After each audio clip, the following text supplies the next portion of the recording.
Hope everybody is doing well on this particular day. That's right. It is March 25th, 2026. And of course, it's a Wednesday afternoon, which means it's time for another online dinner party where we bring in the guests from around the world from different kinds of backgrounds. And we learned about what they've got going on. And we've had some very interesting guests that have ranged from authors to people that have been involved in the news to a number of other things as well. And I've got some amazing guests on today's edition as well. So looking forward to hearing what they've got in going on in their life. As I know, I've got two folks that are in the author field and one that was involved in a case that many people know, even though some people may have only thought of him as a peripheral character, even though he was a major character in what was going on and all along those lines. So we'll be learning more about that in a minute as well. And of course, folks are paying attention to the weather and they're paying attention to what's going on in the world of basketball since the Final Four is going on. And I'm here in the North Carolina area, Durham, North Carolina,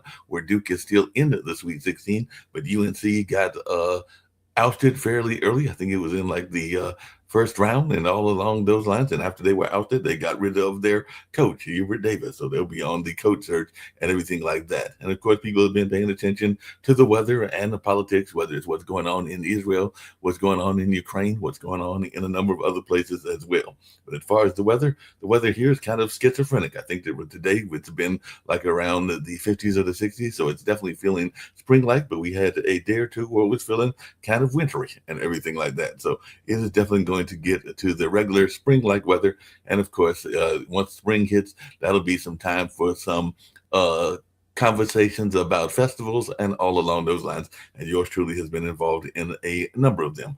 The Eno Festival, because of the Chantel storm last year, will be actually at the Carolina Theater this year instead of at its usual location, which is at a park that is state park and all along those lines. So yeah, the Park is a state-run park, even though it is run by an organization that is the River Association, and all along those lines. If I remember the way that the organization is run and who they are in terms of their entity and everything like that. But I enjoyed working many years outside at that festival in July. But this year it'll be at the Carolina Theater. I've been trying to get in touch with leadership and finding out if they want me to have a role, and if so, what that role will be. So I'm definitely looking forward to hearing more about that and what they've got going on in that space. And as many of you know that watch this show, I work at the Hayti Heritage Center, and they've got some amazing events coming up, including one about a area called Grant Street and everything like that. So I believe that documentary is scheduled for the 18th, which is also the day of our poetry slam, because the third Saturday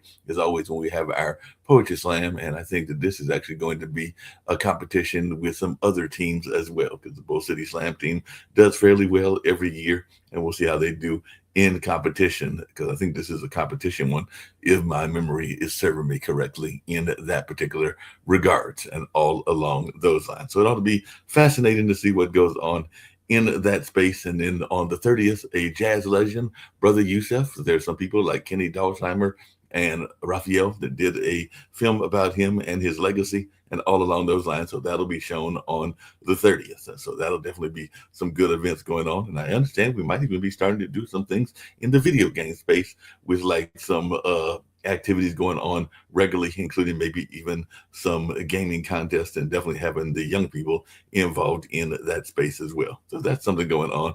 But I'm going to bring in my guests, see what they've got going on. And I've got a number of great guests, including one that used to be in, well, it's got a film about somebody that I remember watching and all along those lines, that being Julie Tenoda, if I'm pronouncing the name correctly, and everything like that. But I do remember being a fan of Cher, being a fan of that particular variety show as well, and being a fan of a number of other things also. And I've also got Keith Samsevich. I hope I pronounced that name right, but if I did not, he will correct me, and all along those lines. But he was involved with Nicole Simpson before she had her involvement with OJ, and we all know about that case and how that all turned out. And of course, OJ is no longer with us, but there are some people that say his last book was actually an admission of guilt and everything like that. And there's still some others that think that other folks might have been involved. And that mystery is still one that people are talking about many years after it happened. And I've also got Beth Polano Dutzik, who is involved in the romance world and all along those lines, but it's definitely got some mysteries and things like that.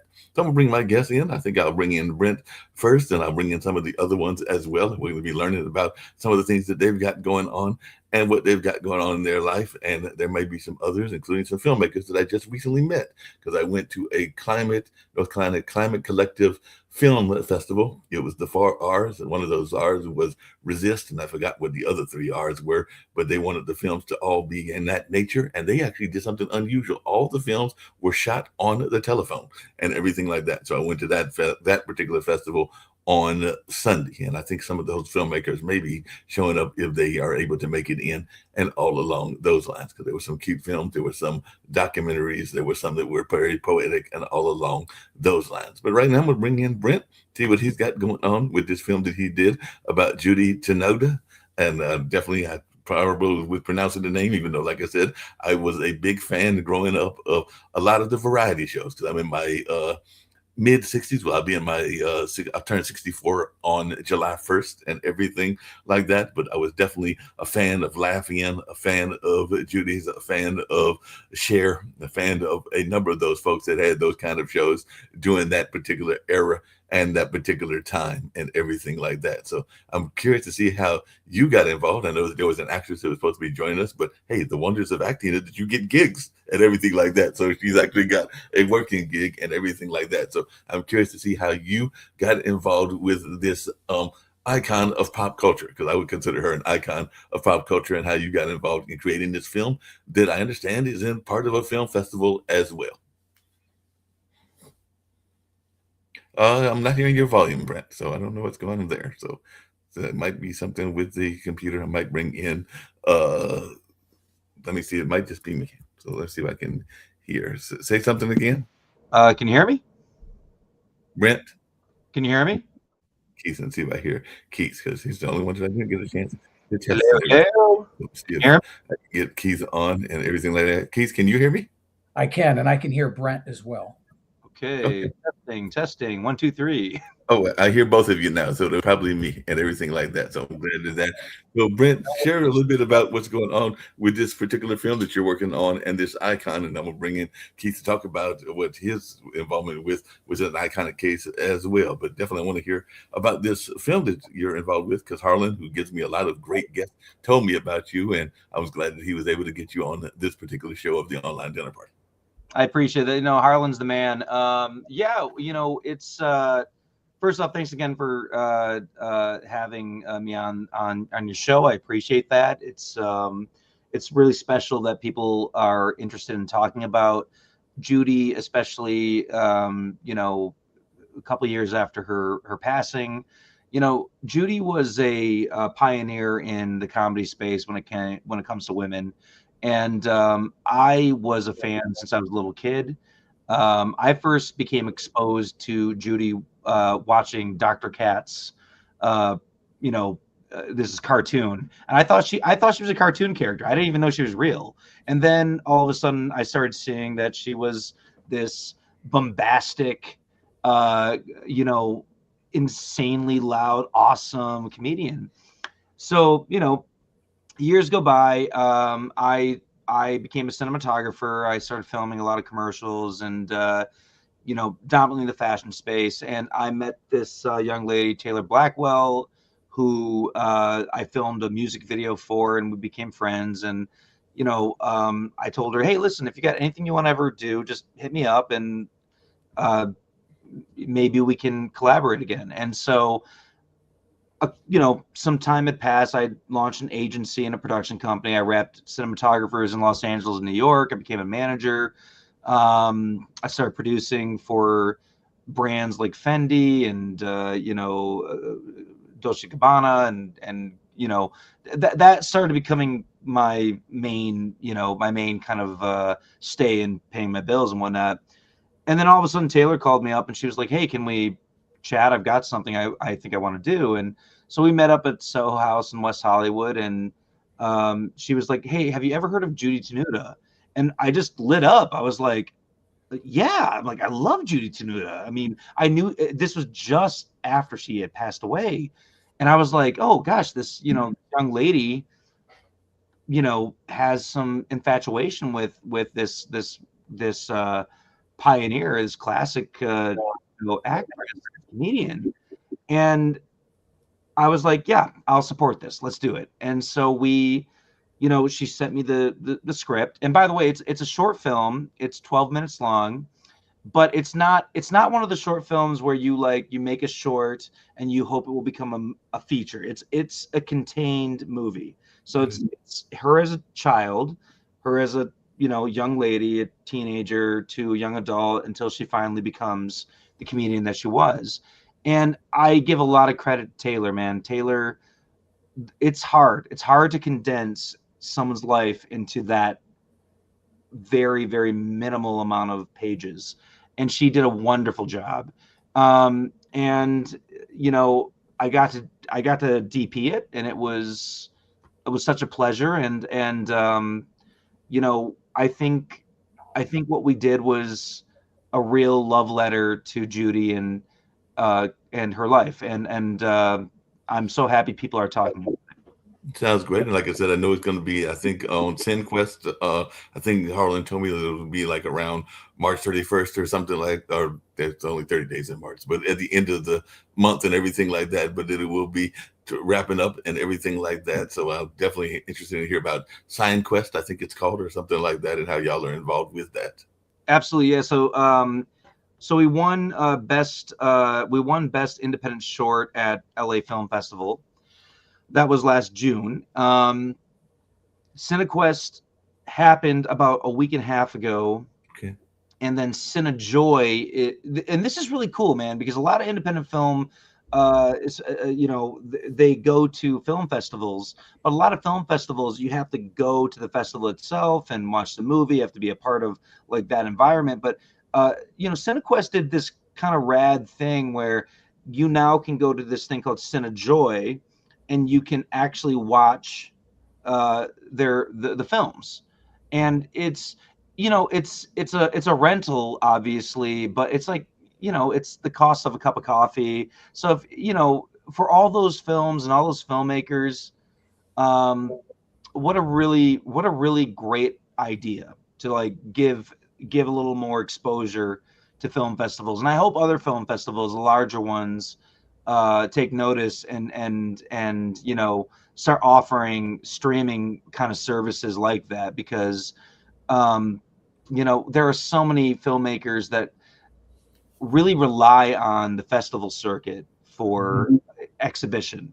And we've actually got a major festival that's coming up in Durham and everything along those lines. It's been going on for years. It used to be called Double Take, but it's now the Full Frame Festival, which will be coming up in April, which is like a big documentary film festival, and has done a lot of great documentaries about politics and a number of other things.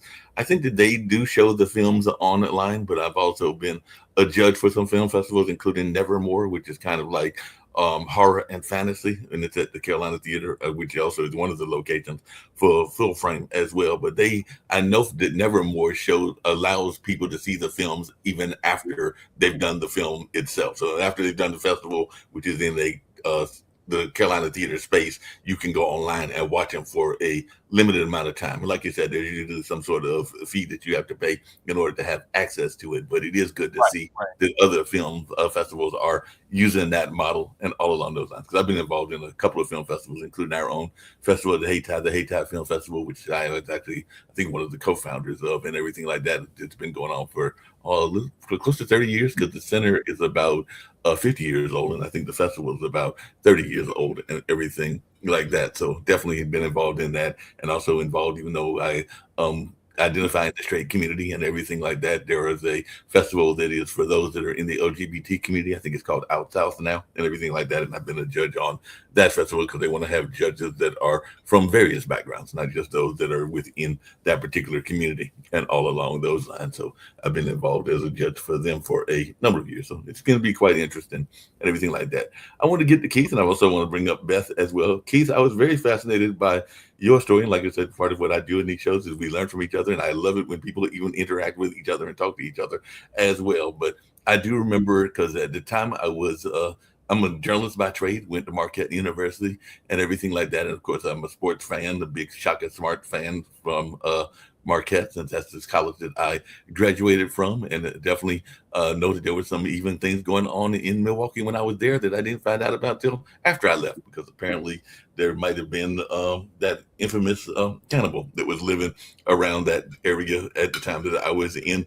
school, and all along those lines, and everybody knows that story and everything like that space. And of course, people that follow Black Lives Matter may know the story of Ernie Lacy, who was a gentleman shot by police officers and everything like that. But I do remember a friend of mine was actually working at his newspaper. I think he's gone off to law school since that time and is now, I want to say, a practicing lawyer.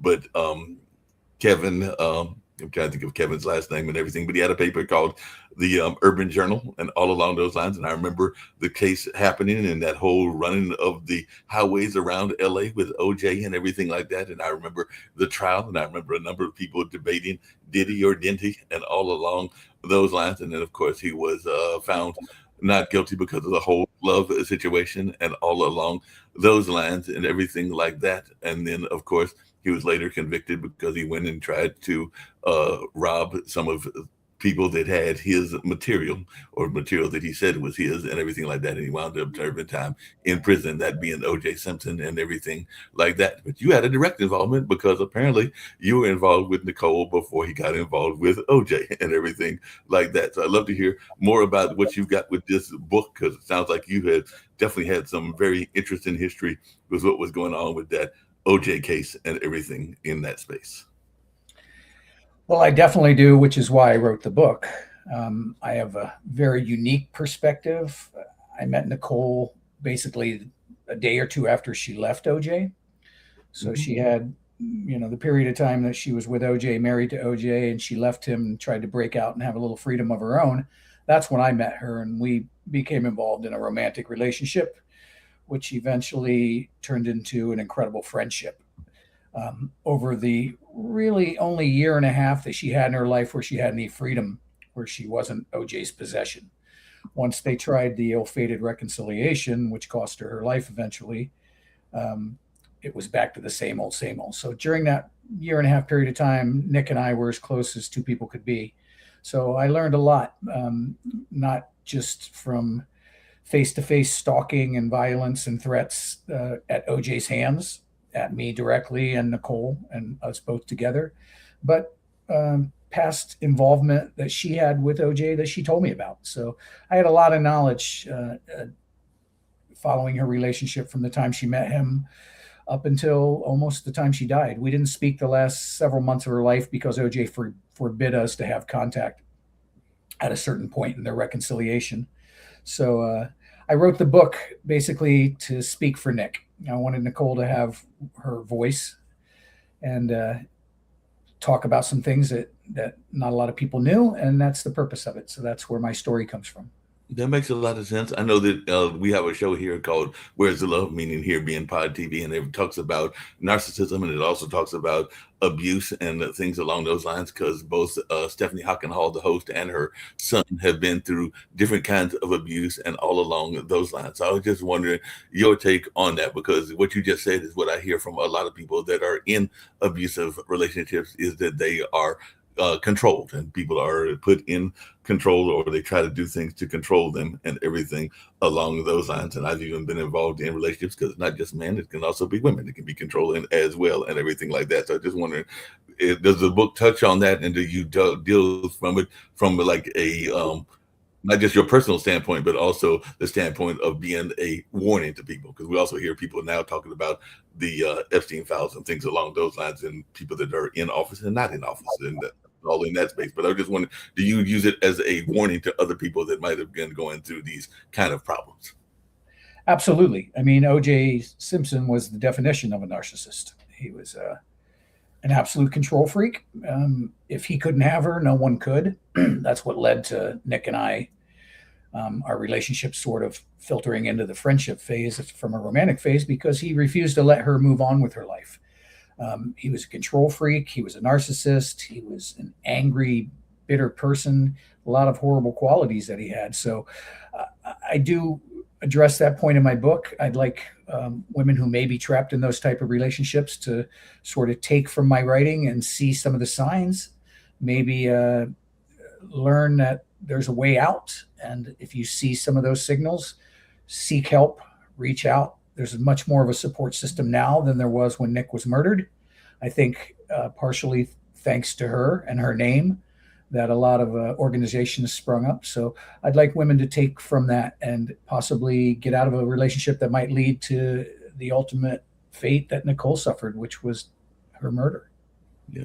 And I actually kind of alluded to it earlier. There are still people that speculate that the son and his best friend and others were involved. And like I said, I have had people online and other places that have said that they felt that that last book that he wrote was almost like his way of admitting guilt, even though he never came out and stated that he was guilty and everything along those lines. So it's one that was involved in knowing Nicole Brown Simpson and everything like that. What is your take on his guilt and whether he was acting alone or solo and all along those lines? Because there's been, even to this time, and we're talking decades later, still speculation as to the veracity of what was going on and also whether the case was handled correctly. Because we know we have a famous case here in Durham, North Carolina, the Michael Peterson case, and he definitely was convicted of murdering his wife and everything along those lines. And that was the case that made the movie Staircase about and everything like that, because he was the one that was involved in that and actually knew his wife and was actually at the party that was going on before she was murdered as well. So I was just wondering your take on the trial itself, and also whether you feel that he was acting alone and whether we ever found the full truth. Well, he was guilty, obviously. The jury got it wrong for multiple reasons. They admit themselves publicly on camera that they knew he was guilty, but they thought it was their chance to get one back. So the prosecution made some mistakes. I don't think I would have done it completely the way they did, but that didn't discount the evidence. So, I've never seen anything in my 32 some odd years since the murders that have shown me that OJ was not guilty of these crimes. So I have to live with that every day. I have to live with the fact that the jury got it wrong. My evidence and my testimony could only do so much. I testified for the grand jury at length and then was under subpoena to both the prosecution and, oddly enough, the defense, in some strange little ploy they had to use me, but never did. So it was just a crazy situation, and I wish we could go back in time and put him away for that. I got a little bit of solace from the fact that he served some time for that second crime that you mentioned earlier, the armed robbery in Las Vegas. I wish it would have been longer, but I'm glad he's gone now. I waited until he was dead to write the book because I didn't feel safe talking about some of the things I talk about in the book about his past and things that Nicole told me. I knew it would be a sore subject with him. So if I put it down on paper before that, he would have certainly come after me. There's no doubt in my mind. So I waited until he died. It took a little time to process it, wrote the book, and I'd like people to give it a read and sort of see the inside of what transpired.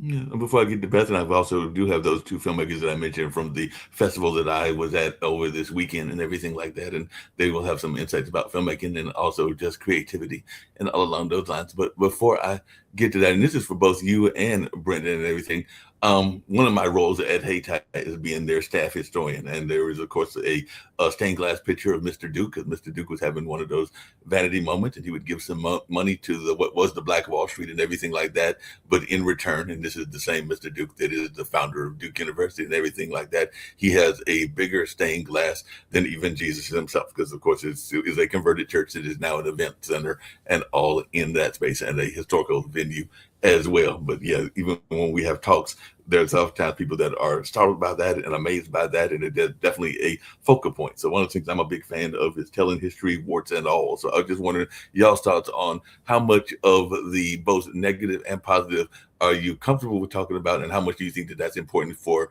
people that are doing things that are factual to bring out in their works? Because we all know about not Jesse, but Thomas Jefferson and Sally Hemings and a number of other historical figures. And of course, there's even now things coming out about Cesar Chavez and things like that. So I just wondered how important do you think it is for people to tell the facts, as I like to say, warts and all?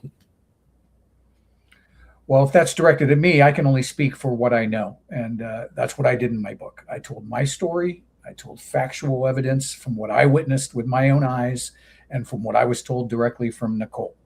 So Yeah. the reader can take from that what they want. They can draw their own conclusions as to OJ's guilt or innocent. I simply presented what I knew as factual evidence. That makes sense. Brent, I know that Judy was a icon, like you said, but I'm sure that she was also a pioneer in a lot of communities. Some people even called her a pioneer in the, I want to say, LGBT community and a number of other things like that. So even in this short that you did, how much of her narrative do you tell in terms of some of the things that she went through? Because I'm sure she went through some things, even in terms of like the way she was treated by Hollywood, because there are a lot of women comedians now, and a lot of them are very straightforward, and a lot of them tell some very racy things, and she might have been one of those early pioneers that helped in that. There were others before her, but there was definitely, she was one of those pioneers and giving people a voice and everything like that. So how much of that do you include in your creative work as well? Well, first off, I just wanted to say to Keith, I think it's incredible that you're sharing your story, and there's a lot of bravery to that, because obviously the spotlight that comes from such an enormous aspect of the 90s is that's gotta put a lot of pressure on you. So I just wanted to say how much I appreciated what you were saying, and it's a pleasure to be sitting on a call with you, and bravo for sharing your experience. Thank you. I appreciate that. Yeah. And then for Judy, one of the kind of pleasures about doing this short was, I reached out to Judy's partner, Vern, when we decided we wanted to do something about her and her life. I wanted to make sure I respected, because you can actually move forward doing projects about people in the limelight without asking for permission, but I really wanted to involve her estate, and her partner Vern was so open and willing to talk to Taylor and I, and to the point that Taylor, who wrote the script and also plays Judy in the film, actually wears Judy's actual clothing, plays her actual accordion.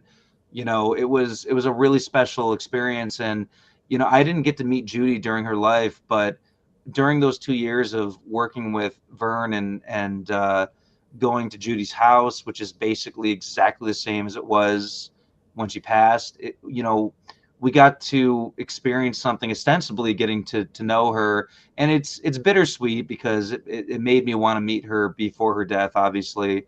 But what I really loved was there were two versions of Judy. Judy was a bombastic, really, like, her voice, it could happen, the accordion, her, like, the way she presented herself was a cartoon character that was really exhilarating. And behind the scenes, she was a big Disney fan. She was kind of quiet. She worked a lot with Weird Al and with Paul Rubin, Pee Wee, and she was part of this moment that a lot of, like, men got to do, but women didn't. And I feel so just gracious that we got to say a little bit about what it was like to be a female voice in the 80s and the 90s, and to be a comedian during a time where the role was so male orientated. So yeah, the short is very much like, it's a very Monty Python, very colorful, vibrant, strange, abstract film. But behind the scenes, she was a really, just stellar, easygoing human being who had some love for things that brought joy to people. Her Christmas tree is still up in her house.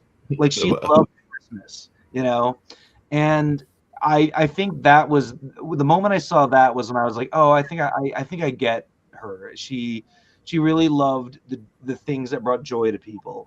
And Yeah. but she separated that from being the love goddess, you know, the eccentric, crazy person that you'd see in the 90s, you know, and that was something that we thought should probably be, you know, protected and safe in her world. And then in the film, we tried to parallel what she was on stage. Yeah, you mentioned her husband and everything along those lines in that space, and yes, she was definitely there. But she was also an ally, and a lot of people talk about her being an ally of the LGBTQIA community and everything like that. So I was just because some people even considered her a gay icon, even though she was straight and everything like that. So I was wondering, does the film touch on that and her kind of like support of that community? Because even here in Durham, North Carolina, we have a very active community, and there's even an event called the Beaver Pageant where people kind of like it's to support a lake like a nature area called the LB Creek area and everything like that. Yeah. But a lot of the LGBT community advocates come dressed up and they try to reclaim a word that is used for an animal, but is also used negatively for a woman part and everything like that. So they try to use it as a reclamation kind of project and everything like that. So I just want to get y'all on the film.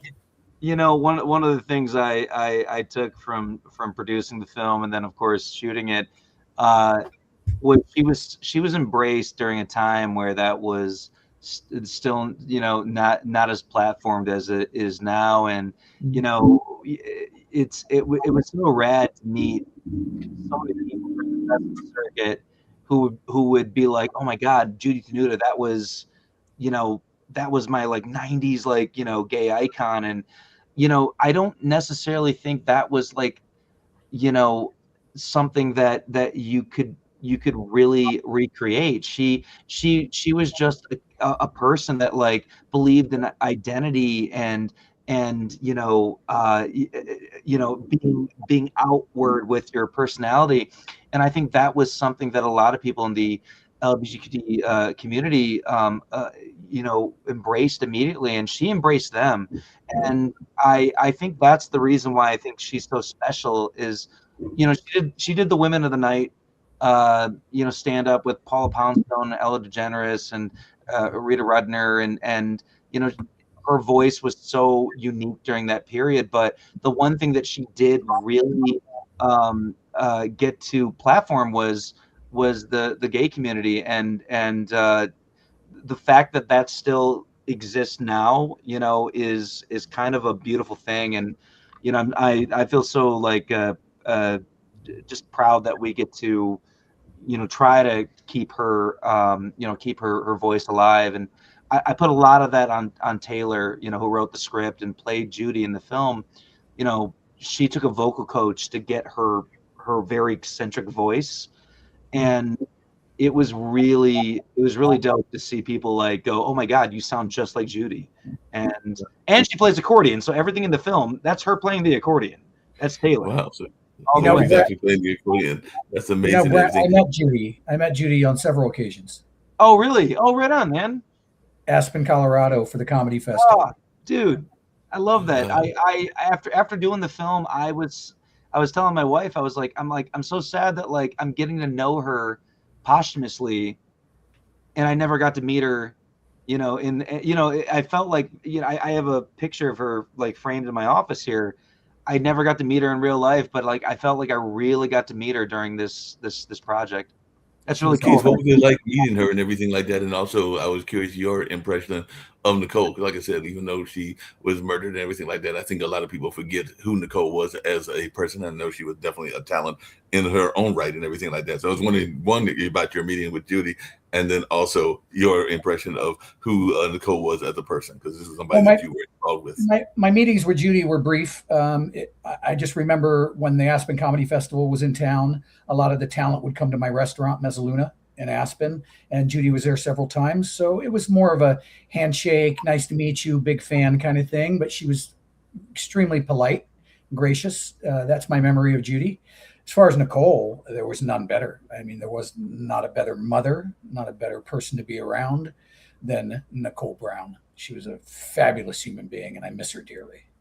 Yeah, I'm sure you're doing everything. What are her kids doing now and everything like that? Did any of them follow in the footsteps in terms of either being involved in sports or involved in acting and things like that? So what are the kids doing so many years afterwards? Are you speaking of Nicole's kids? Look at Nicole's kids, yes.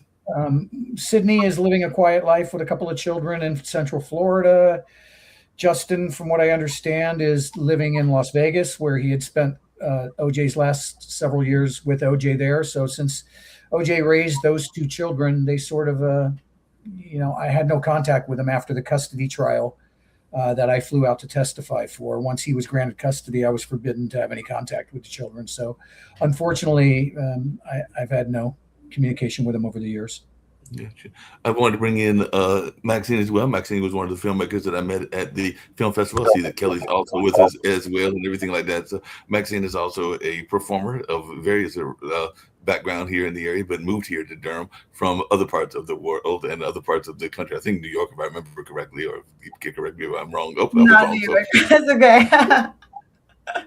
But yeah, definitely tell us about your own background and everything along those lines, and definitely how you got involved with this film festival that was amazing. It had the 4 R's, and I mentioned one of the R's, which I know was resist. I forgot what the other 3 R's were as well. But y'all had to create a film that was based on those 4 R's. And tell us a little bit about your films that I saw and the other films that were there as well. And I do see that Kelly's with us also. Beautiful. Thank you. Thank you for having me here. You can call me Max as well. Yes, the 4 R's for the 4 R's MD Film Fest, I believe it's recreate, reimagine. Ooh, now they're slipping for me. What is it? Resist and reform. Yes, resist and reform. Okay, beautiful. And it was so lovely to meet you there, Mark. Yeah, you asked me a couple of different questions, so I'm going to try to navigate as I can. I am a classically trained actor. Actually, got a Bachelor of Fine Arts in acting from Boston University, and then after that, I graduated and I lived in Los Angeles for like 2 years, and then ended up leaving there due to like a toxic situation, and ended up in North Carolina. So I had some family here that I was staying with, and just trying to get back on my feet. And after that, I was living in Cary at the time, which is not too far from Durham, where I live now. And I started doing a lot of art in Durham. So I am a singer and songwriter. I play guitar. Like I said, I'm an actor. I also have recently started doing like sculpture, DJing, all different kinds of things. But at that time, I was doing a lot of art in Durham, a lot of theater, a lot of community work like that with a couple of different companies. Ended up meeting a couple of filmmakers, started getting into filmmaking because I love film as a medium of art, and had really kind of, just never given myself the opportunity to really expand my artist view until after I started graduating and kind of started really wanting to explore not just in front of the camera. So I started filmmaking a couple of years ago and made 2 short films back in like 2017, 2018, that with my former business partner. And then after that, we decided to go our separate ways, and I ended up on this show called .org, which recently actually just got picked up by a distribution company as an episodic.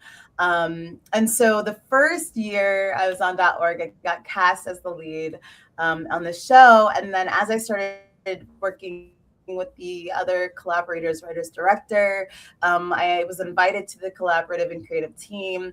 I'm now the lead director of this series, as well as a writer producer. So all of that started getting me back into wanting to create my own films again. I love working collaboratively, but I also have, a very big heart for the earth, a very big heart for environmental justice, and that is about a nonprofit environmental organization. And so I always have had big love for the earth and film, and have been doing residencies and fellowships and just like, trying to, cultivate and grow my artistry, and started working with the North Carolina Climate Justice Collective. I was invited to be an artist in residence, and we had a retreat last July. And it's so cool to work with them because they do amazing work in environmental justice. And I saw that they had this opportunity for this film festival. And the film festival has a different theme every year.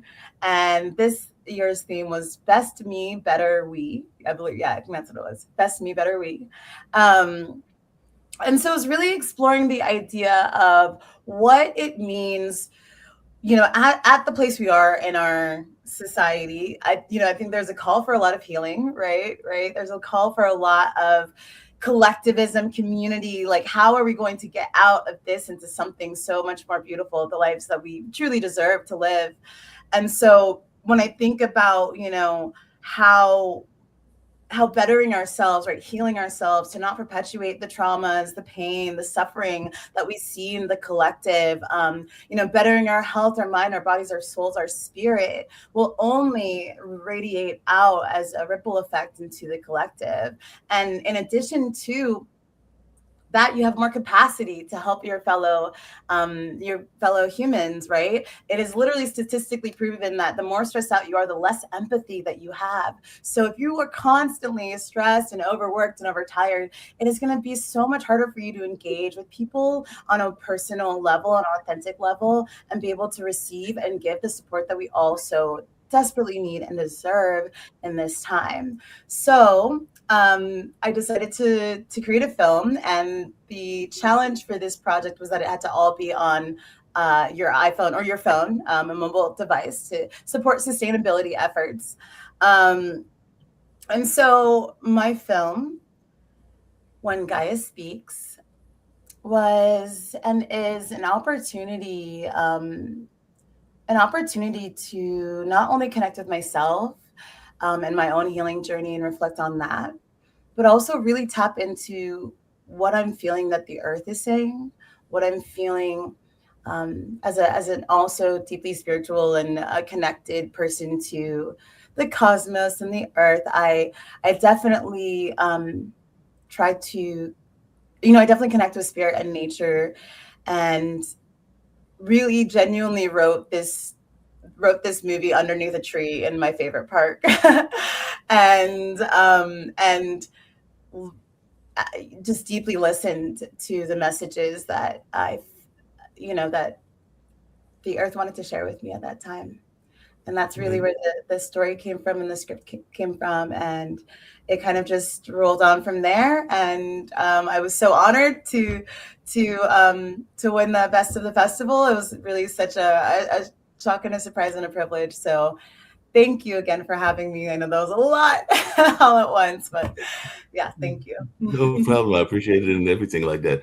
How important, and I'm going to get to Beth and Kelly, who's also there at that festival and everything like that. But you mentioned, and of course, Keith can relate to this as well, because having been involved with Nicole and everything like that when she was involved with OJ and everything like that. How important do you think it is to use the arts to do these kind of like healing journeys and things along those lines? Because you mentioned having been in a toxic relationship yourself when you were in California and everything like that. So how much did the arts help you in your healing journey, Maxine or Max and everything like that? And then I'd love to hear Yes. about that as well. But how did the arts help you in that healing journey? Thank you so much for asking. That's a great question. The arts have absolutely saved my life, to be honest with you. That and my connection to the earth. Growing up, I wasn't always given the opportunity for creative expression, for expression of my voice, of myself in many different ways. Very traditional upbringing, child of immigrants, just very classic kind of like, make sure that you are well educated, that you make sure that you kind of follow the path, that we've laid out for you, which is so beautiful. And I appreciate a plan. However, we are all individuals. And so as I started growing up and I was finding it, challenging to express myself, that's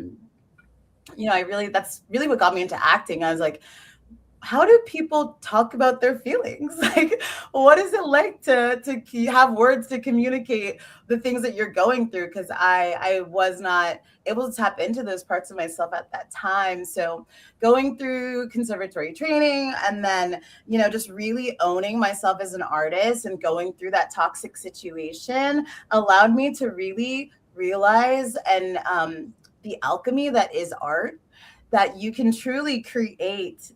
I think there's just something so beautiful about having an idea just in your mind that just comes to you, that you can literally see come into this reality, right? Whether it be a sculpture and a painting or a film or a song.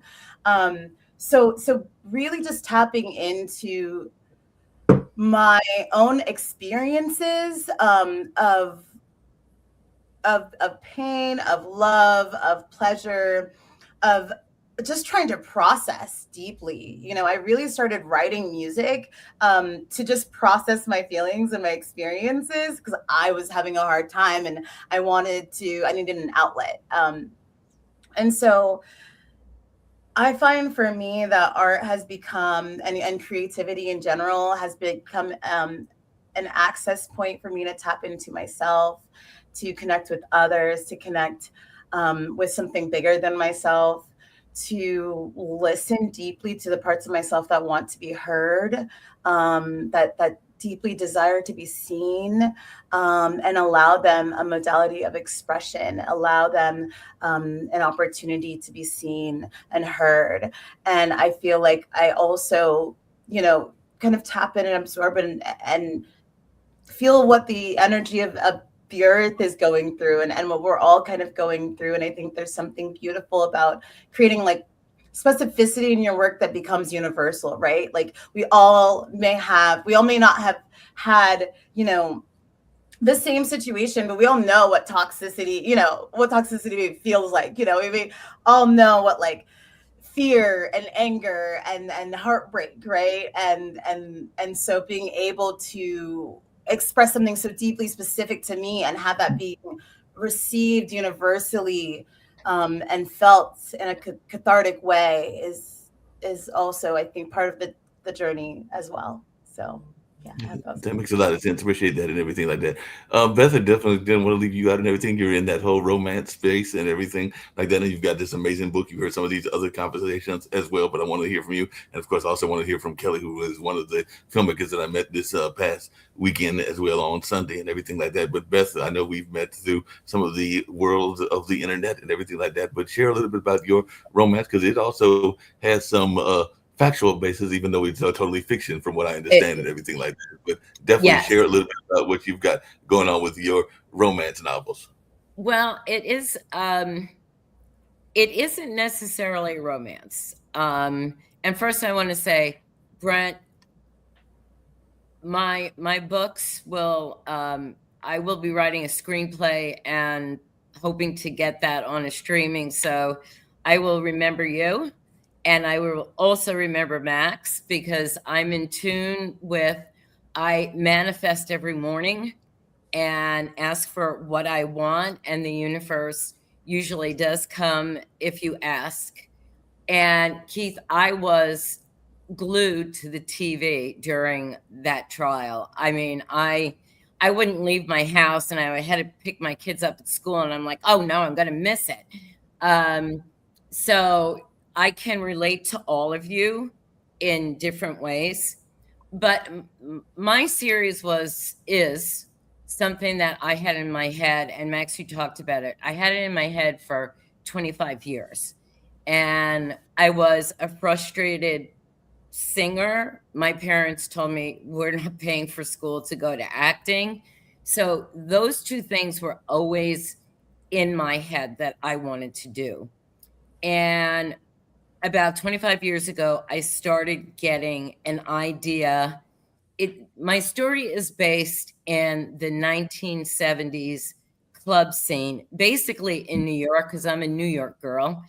And it was a very vibrant time to be in the New York club scene. And I had many friends, and I also had a serious boyfriend. So I lived not the full rock and roll lifestyle, but the club, which is the same thing. It's the same grind. It's the same pitfalls. It really was drugs, sex, and rock and roll. To, that's the way I explain it to people, is it really was that. And as the years went on, I started getting these black and white vignettes in my head, and I started stringing them together. And one day, literally, I was cleaning my house, and I have 3 other stories that are in the back of my head that are totally different.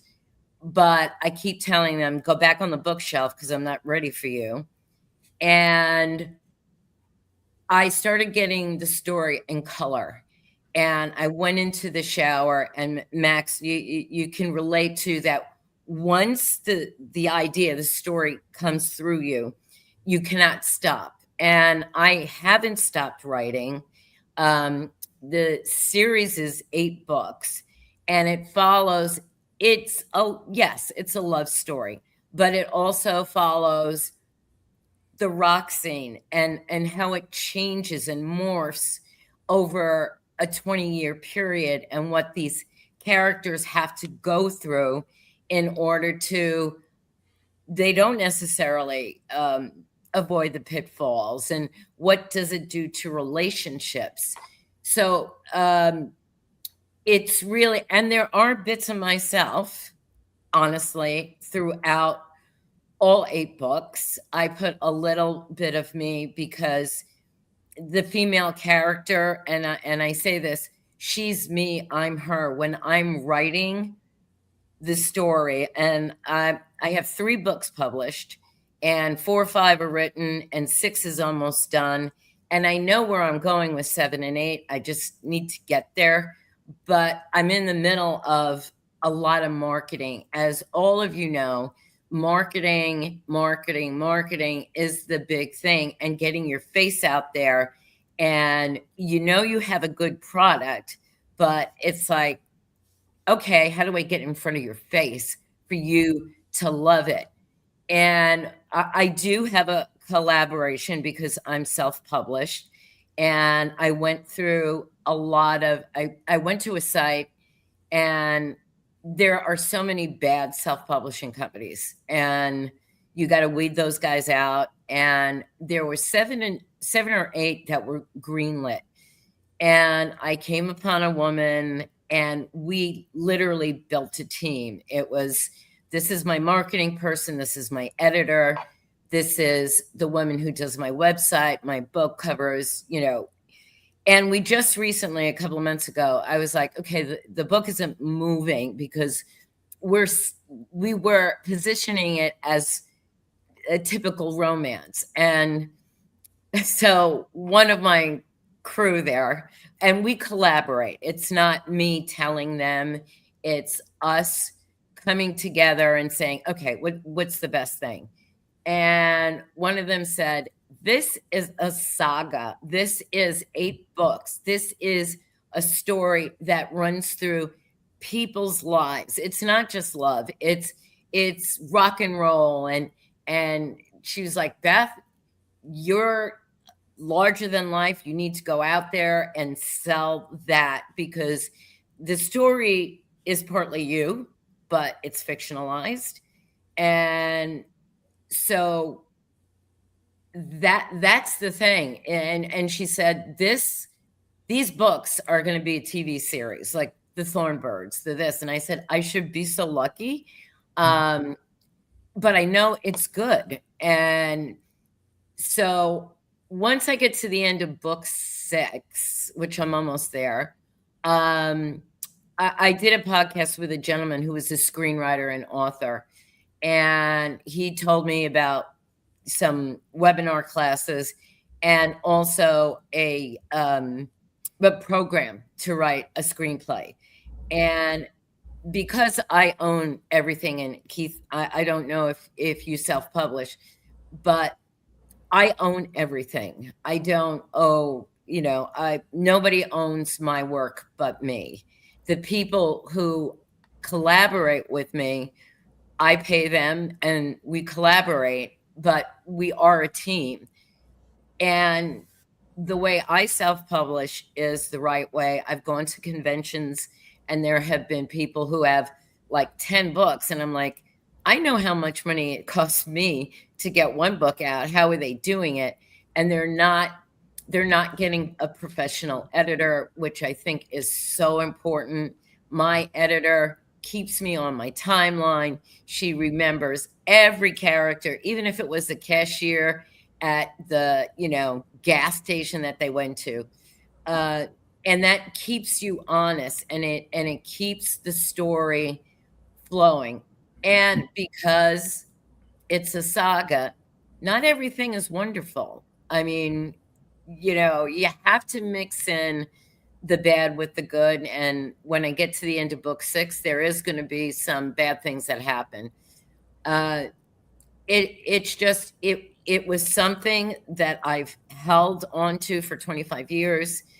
And I raised 3 daughters, and I kind of transformed myself, the way I look, and I've done keto and GLP. And so I'm at the weight because when I was younger, and Max, I wanted to sing when I was 20 years old, but I didn't think that I was pretty enough. I didn't think that I was good enough.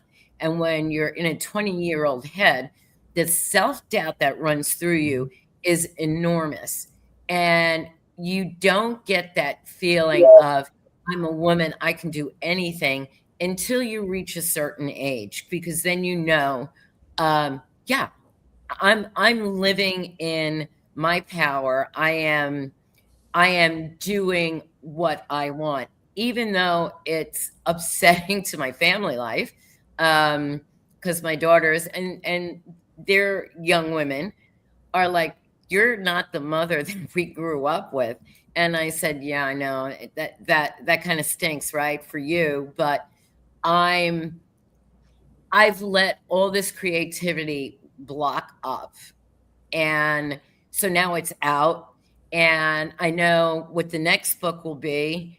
And it was my team. I thought I was only going to write 2 books. And they said, no, continue the story. And so once they said that, it was the roadmap for me was out there. I knew what I was going to write. Mm-hmm. And people talk about writer's block, and it's like, no, I don't have writer's block. I can't get to it fast enough. Right now, what I'm trying to do to help sell the books, and I hate to say it, I have no AI in my books or on my covers, or it's strictly, professional work. Me, I don't use AI. However, for social media purposes, to promote the book, I've been doing little AI shorts. And Max, I also write songs. In my book, I've written like 4 or 5 songs for every book. And what I've been doing in these little vignettes is I give you a part of a song that I wrote. And yes, it's AI generated music, which is not the music I want. I'm talking about, this is a hard rock band. This isn't, a wimpy. They're in it. They're hard rock. And so I've tried to generate that. And sometimes it comes off where it's like, yeah, no. But all I want you to do is to get a vibe. It's not, I would love to work with a musician or musicians, or there's some popular groups that I'd really love to work with. Just putting it out there, because I know the songs are also good. And so for me, it's the books, it's the songs I've written. And yes, many people have told me, your series is something that, a Netflix, Hulu would want to make into a series, which I would love. However, I would want to keep some control. I have seen, and I'm sure every one of you has seen, a book that you loved, and then it went to whatever, a movie or some kind of streaming, and they've changed it. And once I see that, I lost all. I don't want to watch the film. I don't want to watch the series because you have changed a major part of the story. Yep. And so I do, and I want to collaborate with people. I love it, but I also want to be part of it because I own it. And so why not keep that part in helping to write? I'm not trained, but I think I can do pretty well. Yeah, so far you've done well, and the book sounds like it's an amazing book and everything like that. Keith, she mentioned the restaurant thing, and I'm gonna get to Kelly in a minute as well, but everything like that. But you are a restaurateur, and one of the films that was submitted, I can't remember if it was a selected or not, was about one of those restaurants that was on the West Coast and everything like that. So I just wondering your take on the whole restaurant business, because I know it can be a very difficult business. I've got friends that are restaurateurs here, and I know that the average rate of failure is tremendous for restaurant owners and everything like that. So I just wondering your take on the restaurant business as one that was very successful and successful on the West Coast, which isn't that easy to do and everything like that. So I just wanted your take on the restaurant business, because I know it can be a very difficult business, having some friends that have owned restaurants here in the Durham and Raleigh area, as well as other places as well. So I just wanted your take on the troubles of the restaurant business. Yeah, I don't advise it for anyone, to be honest with you. I had a Really, very guys, I just got to say goodbye. I'm so sorry. I have to get on another interview, but I adored every single thing that you guys have said. Thank you so much for sharing your stories, and I will be following all of you guys for just to see what I appreciate it. Brent, before you leave, one of the things that I get everybody to do before they leave, and I'm going to get everybody to do it, so before you go, I know you got to get the other call, is if you can give a message of positivity for the community and also how people can reach you, and also if they want to get see the film in any form or fashion and everything like that. So if you want to give that, but definitely give a message of positivity, because I get all my guests to do that no matter who they are. I love that you said that. Number one, just be kind to everyone. Just, I've been working in the film industry for 20 years. I started on camera department, then I became an agent and a manager. I've been repping directors and cinematographers now for 9 years, and, producing 3 films, one that just opened Tribeca, just wrapped a feature in December. All I can say is, if you've ever been treated with a screamer or someone who's aggressive, who's just cruel, ignore them. Be kind, be kind, be kind. I promise you that will take you so much further than everything. That's why I'm trying to teach my daughters. And I think that it's a lot easier to be a jerk. It takes more effort to be kind. So please, please, please just treat everyone like you have no idea where they're going to be. And give them the same kind of respect that you would have wanted when you started in this industry. And Beth, Keith, Max, thanks for everything, guys. You sound amazing. And how you can be reached, and also where they can see the film at. So you can go to my company, Kismet Artist, kismet-artist.com, or you can go to my production company, hasbeen.co. And if you want to see the film, we love Judy, and we're just wanting to keep her name alive and her voice alive. You can go to Taylor, who plays Judy, Musical Mushroom, on Instagram. You can go to hasbeen.co on Instagram. You can go to the Judy Tenuta Legacy. And guys, what a pleasure. Thank you for letting me be a part of this. Thank you so much. I feel so appreciate it. Yeah, thank you.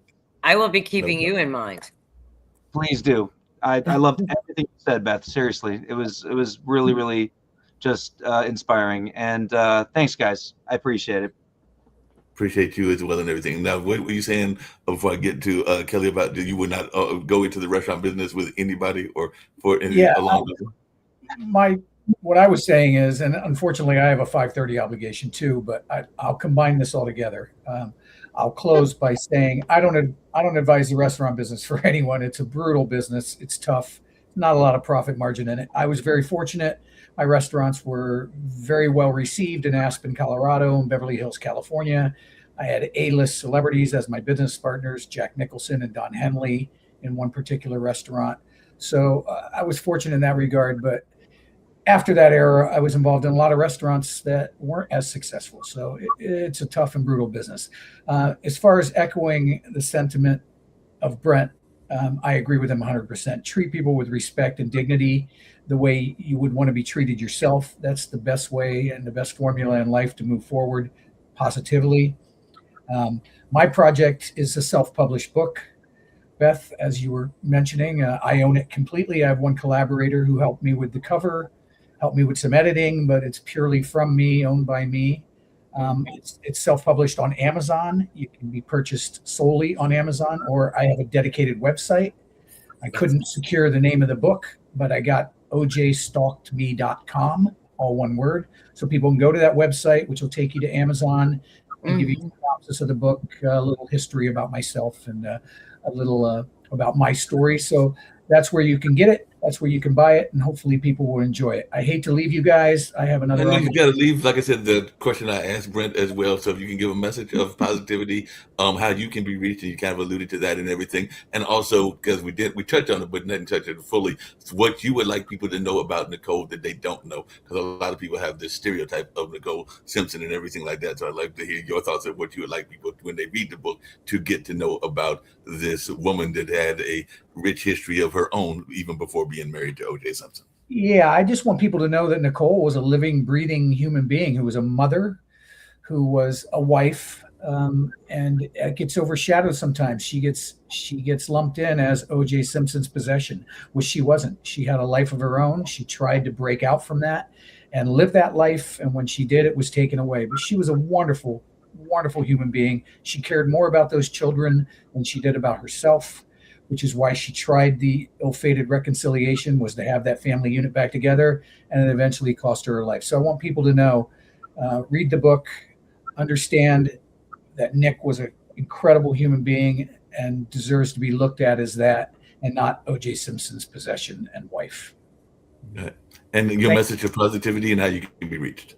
Well, I just want to echo Brent's sentiment that, treat people with respect and dignity, moving forward in life, like you would want to be treated yourself. Nobody wants to be talked down to. Nobody wants to be treated badly or negatively. It doesn't give you a good feeling. So if you treat people with dignity and respect, I think it'll get you a long way in life. And that's my voice of positivity. I appreciate it. Like I said, I think you said how folks can get the book through Amazon and stuff like that. So I appreciate you being the guest. Thank you, guys. And I'm sorry to miss some of your stories, but what I've heard so far is very inspiring, and I wish you all the best, and continue doing what you're doing. Thank you, guys. Thank you. Take it easy. Kelly, I want to get to you because I know that I met you at the same time that I met Max, and I also want to get to Lillian to hear more of her story as well. But definitely share a little bit about your story and how you got involved with the Climate Collective and everything like that in your film, and how you got involved in the creative space. Hey everybody, my name is Kelly Jolly. People call me the Tennessee Ukulele Lady. I call myself an Afro-Latino Georgia peach. I was born in South Carolina. I grew up in Decatur, Georgia, where it's greater. And then after graduating from college at South Carolina State University in Orangeburg, I moved to East Tennessee. And I lived in East Tennessee from 2002 till 2023. And I lived in Chattanooga, Knoxville, and then Johnson City, which was the last place I lived in Tennessee. And I was there for graduate school, where I earned a master's in communications and storytelling. So my life is full of music and storytelling and cultural organizing. And that's what I've been doing all my life. I've been a TV show host, a radio DJ, an elementary school music teacher. And just in the last couple of years, I've published my children's book. I just recorded my first solo album last week. And so I just take advantage of all ways to be creative, no matter what it is, as long as I have something to say. And tell us about your film. I know Max talked about her film, but tell us about your film that I saw during that film festival as well this past Sunday. Okay. So I'm just going to tell y'all because some of y'all weren't there. But if you were in the audience when the movie started, the film started, you would have seen first like the title. And then the next thing you would have seen would have been two of my Barbie dolls. Yes. So my short film was about two friends who were planning to do a girls' day out, but one of them was inspired to go and visit the monks, but the other friend was not that interested in in supporting that movement for peace, and so she had to be convinced. And by the end of the film, she was convinced to go visit the monks before going to spend her money on shopping at the mall. But the characters in the film are two dolls from my doll collection. I'm a doll collector and a doll maker. And if you go to my page on Instagram, my Jolly Good Dolly page, then you'll see some of the doll photography that I share and the short films that I like to make with my dolls. So, Pattern Pieces is the name of the film, and it includes some of my doll play, which I believe is important for women, especially Black women, because we at an early age are encouraged to leave our toys behind and to refrain from play and to take life seriously and and to not play around, and so I think, at me as I like spend my time now in my fourth decade, I've just decided that I play as much as I can. I don't blame you for doing that. Play is very good, and I've described the film as a kind of a ode to claymations because I do remember the old claymation kind of films where there would be characters and all along those lines. Even though these are doll characters, but I kind of thought of it as the old claymation type of characters where they would talk to each other and all along those lines. And I love the one line that you had in your film, Kelly, where the young lady was trying to be persuaded to go see the monks, and she was like, "The only walk I want to go is to walk to the cashier." And everything like Right. that. That line was hilarious because I love that line. He's like, I don't want to go. I just want to walk to the cashier and everything like that. And I agree with you about the notion of play. That's something we talk about on this show, and I'm gonna bring Lillian in as well and everything like that. But it seems like we don't encourage play enough and don't encourage creativity enough. One of the things that I don't have any kids of my own, but I have two nephews, and one of the things that I loved that my dad did when they were youngsters and they're teenagers now is he had them out looking at Mother Nature and looking at the trees and explaining what bugs they were seeing and what animals they were seeing, but he also still had them out at the soccer matches and at some of the other sports that they got involved in and everything like that. But he was very much encouraging them, as does my brother, my only brother, and everything, to be very much involved in that sense of wonderment. But I think that too often, not just Black women, but people in general, and particularly women, are encouraged not to have that sense of play and to get caught up in the rat race and everything like that. So it seems like Yeah, we're be feeling the serious. notion of creativity and play. Yeah, take things seriously. But you don't have time for toys. You don't have time for play. But I think because I'm a musician and I play music, I sing all traditional African American music, jazz, blues, spirituals, folk music. I play ukulele and I sing. And one thing that you learn in jazz is that you have to play play well with others. Mhm. You need to be able to improvise, which is problem solving with a group. And so that idea of being open to improvising and world, I guess it's world like imagining building worlds, world building and imagining worlds and setting the scene, setting the stage for ideas and things.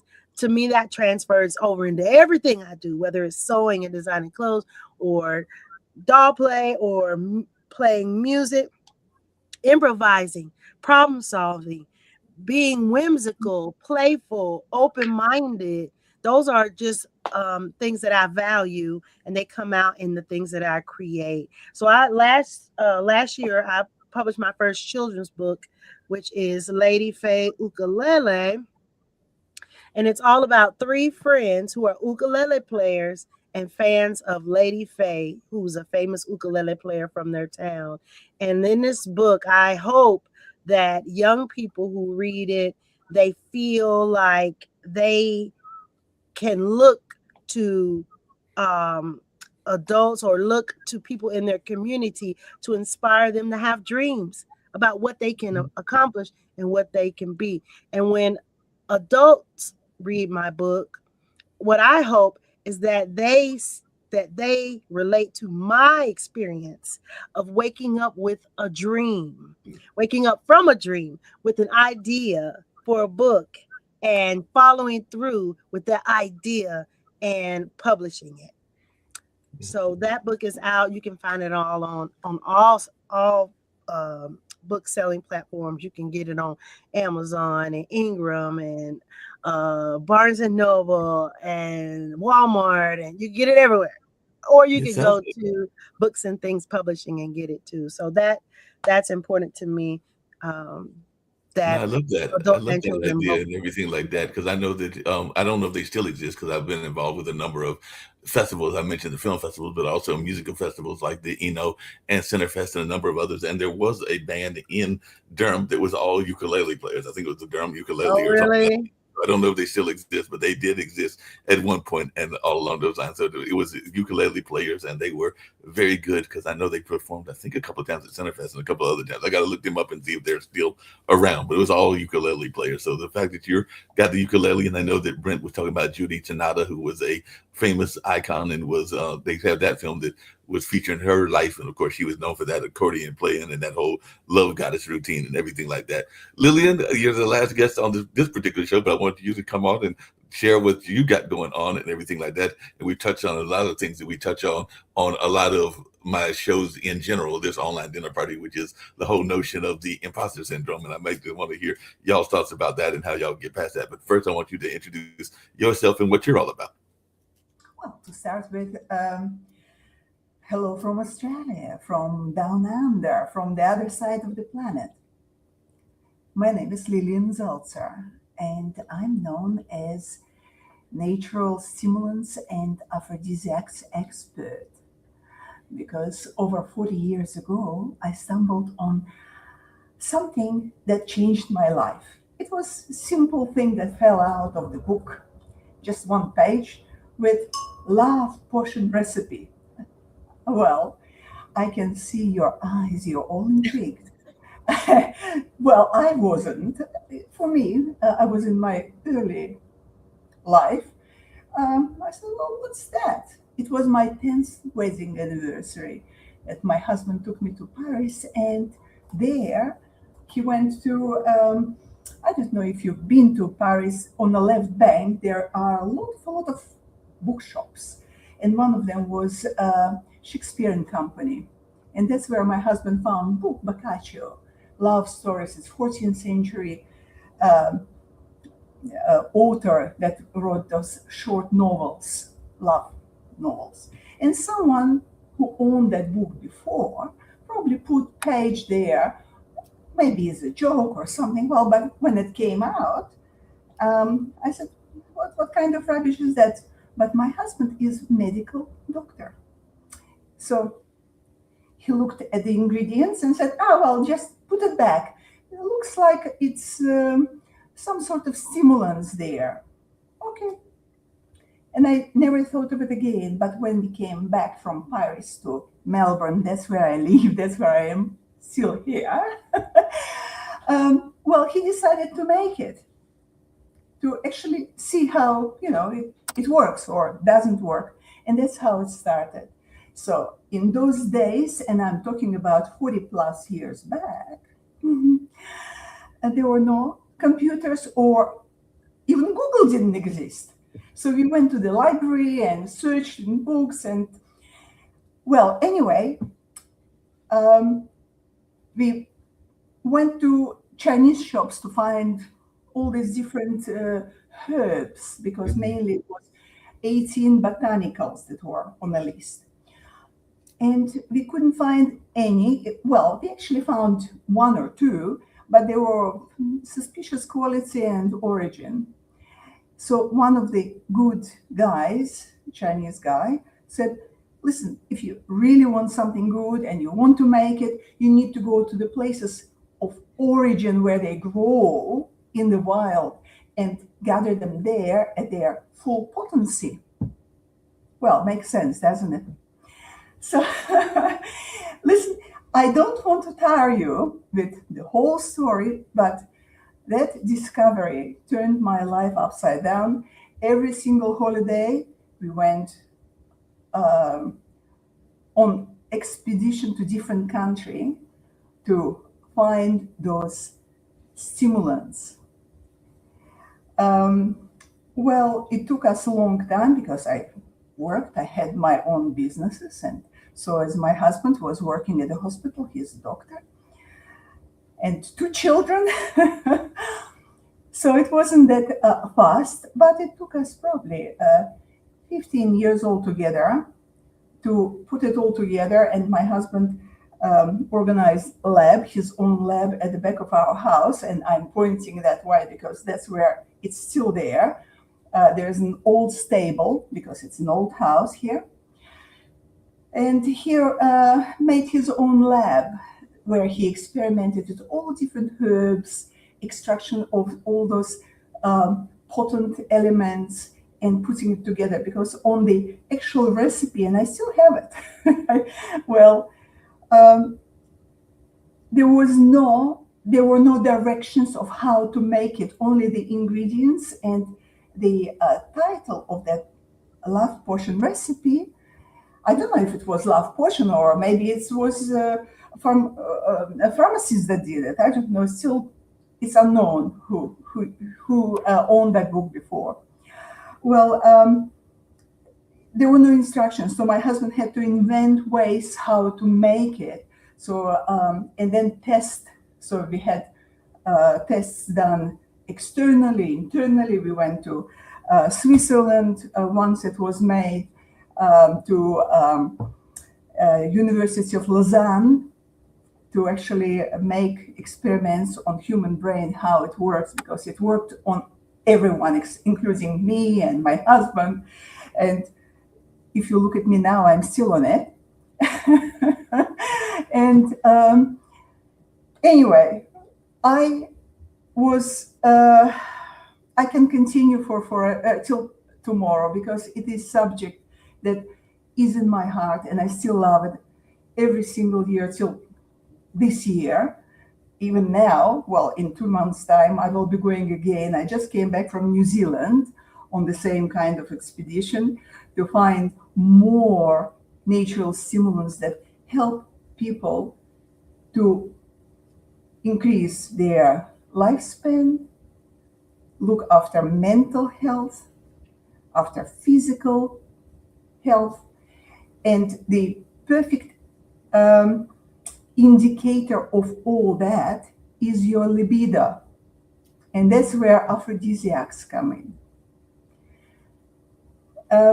We are made certain way where we stop that reproductive, when reproduction of our own kind stops, like we cannot produce babies, we shut down, our system shuts down. Mm-hmm. Regardless of how much lipstick you put on, or how good is your hair, you become old. And eventually you die. But we don't want that. And there are ways to actually prolong life, prolong that time of reproduction. I am going to celebrate my 50th wedding anniversary with my husband on the 30th of October this year. So I'm not really young spring chick. I don't know what you see through my lens from down under to you in the United States, but I'm not very young, but I never had injection in my life. I probably do have some wrinkles, I don't know, but my skin is still very, very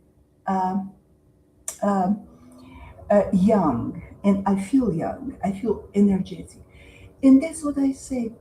People, get yourself those stimulants. Read books. Go on internet. There are a lot of legitimate healers. And when we talk about natural stimulants, it's not something that you only eat or drink.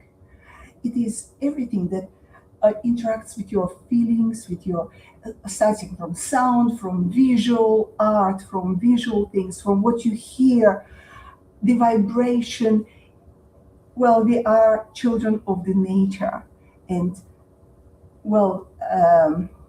we need to embrace every aspect of it to keep ourselves in pristine condition. I did write a book, not to sell it, it's just from the boredom. I was so bored during COVID because I used to travel all the time. And all of a sudden, in Victoria, where I am, we are the capital of lockdown of the world. It's 376 consecutive days of lockdown with 3 kilometers, which is about half a mile, or no, 2 miles, I think it is, from where you live. That's where we could go. So I did write a little book. I don't know if you can see. It's Aphrodisiac Adventures. My husband, Dr. Zeltzer, he wrote a preface to it. And basically, I just described my memories of few aphrodisiacs or natural stimulants that people use in different countries to keep themselves young. So that's about it. But I can tell you more if I had more time. Sorry if I bored you. No, not at all, and everything like that. You didn't bore us at all, and everything like that. Lillian, I want some of that love spell and aphrodisiac stuff. I do. So send it my way. Okay.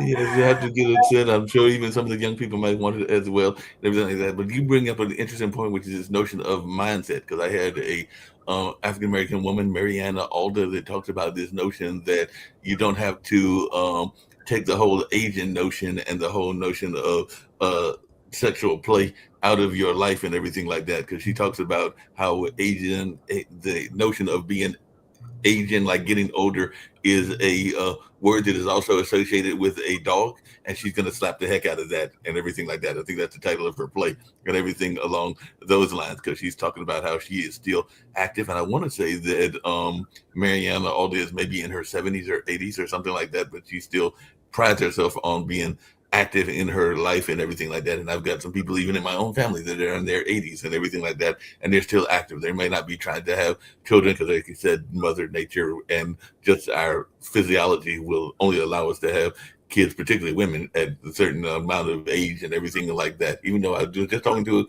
one of my fellow hosts, and she runs a academy, and she said that one of her students' dad is 74, and she runs a camp, so he has like a 5 or 6 year old running around, which means that he had the kid when he was like 5 or in his 60s and everything like that. So he did have the kids later. So we do know that men can have kids later in life if they opt to. I don't know that everybody wants to be 88 and running around to a college graduation, because, like I said, I don't have any. If I had any, even if it was with a younger woman, I would be in my 80s if I went to graduation, if I had them like next year or something like that. So, but you know, that life is what happens in life. One never knows, and everything like that. So I just wanted y'all's thoughts around this notion of us kind of like taking it a real strong attitude about aging and not treating our people that are getting older all that well, because sometimes we are thinking that they need to get pushed off into the corner and not be dealt with and everything like that. But I know that even my dad's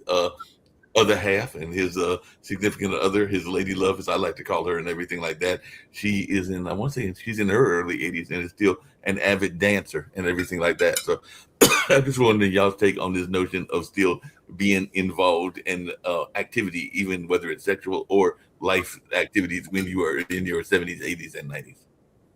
Oh, absolutely. But you are absolutely wrong as well, Mark, saying that mainly men can have children at 70, 80, and 90. My grandfather was born from man who was 94, and after him, there were two more sons born.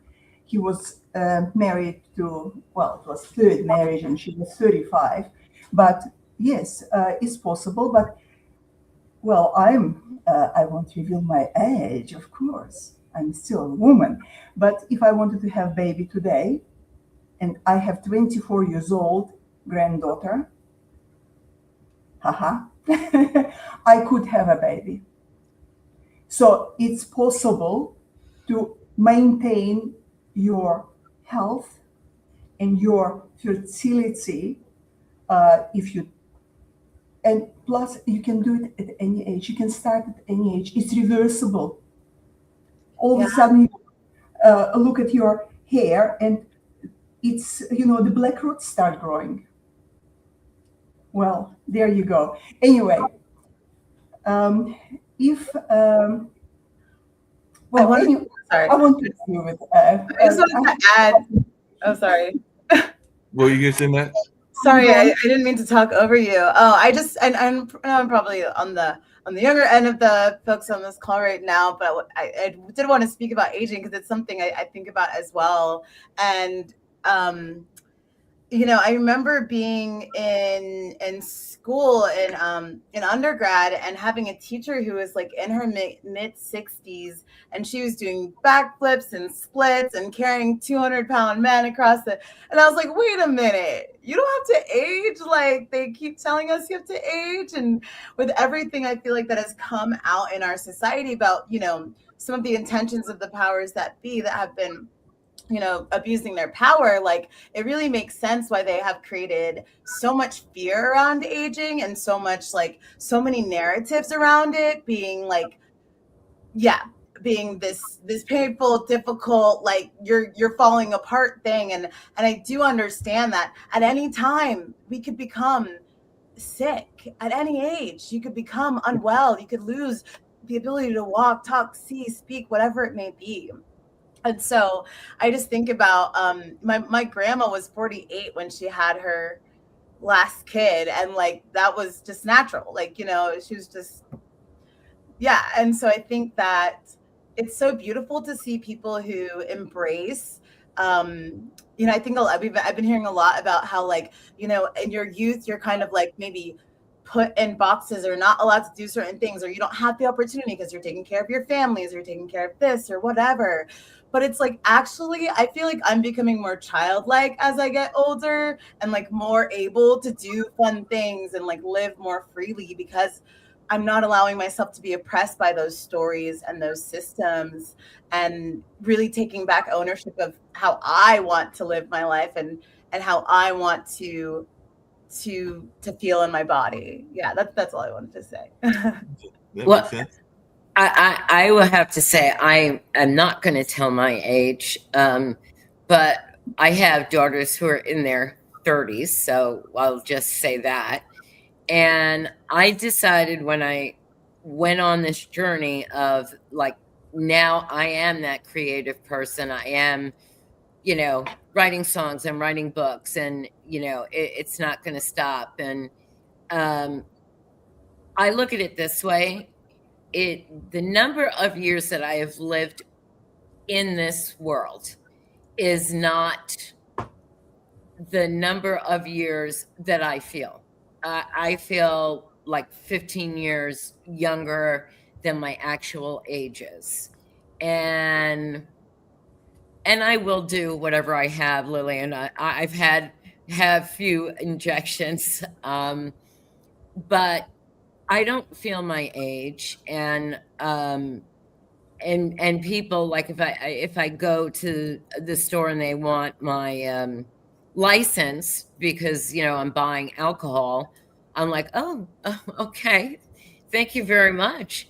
And then they look at it and then they look at me and I said, don't say anything. Okay. Just, you know, I don't look it, and I really don't refer to my age other than the people who are in my family, because I have said, with all this creative flow and all this universal energy, Max, you know what I'm talking about, is, and Lily, all of you ladies know, is that you can recreate yourself and don't have to be defined by this age that you have lived on this earth. That doesn't mean that you are that age. And it's kind of like taking it back. And I think that all of us women, when we get to a certain age, women enjoy being with other women because we can talk about all these things, and it's just so refreshing to hear different aspects of, and I have friends, you know, who have young children to women who are my age, and you know what? We're all the same, and it's just your mindset. And if you say, I'm taking back everything, then that's who you are. That makes a lot of sense, and that's the reason I was chuckling a little bit, is because there is this stereotype that exists. I'm sure Kelly can relate to this as well, and everything, that when women get together, that they are talking about their relationships or going off into these corners and everything like this. And as the only man on the call right now, even though we had two others here as well, I can tell you that I've got a lot of friends that are fellow men and everything like that. And this notion that you women are the only one that does that is a misnomer, because I know a lot of time when the guys get together, the guys are doing the same thing that they accuse y'all of doing as well, and everything like that. I'm just gonna be honest about it. I'm like, we may not run to the bathroom and tell stories in the bathroom the way y'all are accused of doing and everything like that, but we get together. There's a sports bar. Half the conversation is about what's going on in the social life, whether that's the dating life or whether that's the other things that are going on as well. So this notion that it's only women that do that whole gossiping thing and everything like that, I'm gonna stop that right here, because men do the same thing. I'm happy to hear that, men, because I think it's healthy. Like, for us women, it's kind of like somebody's husband did something stupid, and then we're talking about it, and then it branches out. And yes, we do talk about that 3-letter word, sex, and we're open with our friends. It's like, yeah, so this and this and this, and you feel comfort because you're like, am I the only one who feels this way? And then you find out, no. And it doesn't matter what age you are. We all share that. And it's like, oh, okay, so I'm not the only one. No, it doesn't matter the age and everything like that. And even men enjoy the jokes and some of the conversation. One of the best jokes that I heard and everything like that was a sister comedian, an African-American woman comedian, everything like that. And I actually just saw it. I think it was either yesterday or 2 days ago and everything like that. And she was actually very masculine in nature in terms of the way she presented herself and everything like that and everything. But she was talking about how men enjoy a word that is associated with cats, just like it's associated with people and everything like that. But even though we talk about it a lot, we don't know how to operate within it. We don't know how to do the things that go on that make y'all happy and all along those lines. So that was also quite funny as well, because I heard her talking about how men don't know certain things that they should know of the female anatomy to truly make y'all happy and everything, even though we talk about it a lot. Amen to that. and I actually, in my books, I mean, there's the sexual content. So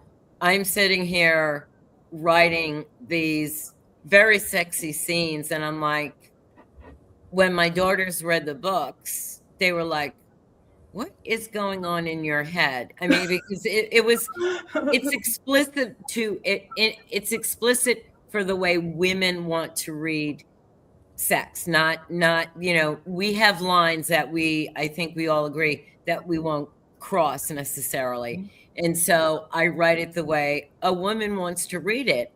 But it was, I didn't know how to deal with my daughters reading it. And they were just like, what's in your head? You know, like every 20 pages, there's a sex scene. What are you doing?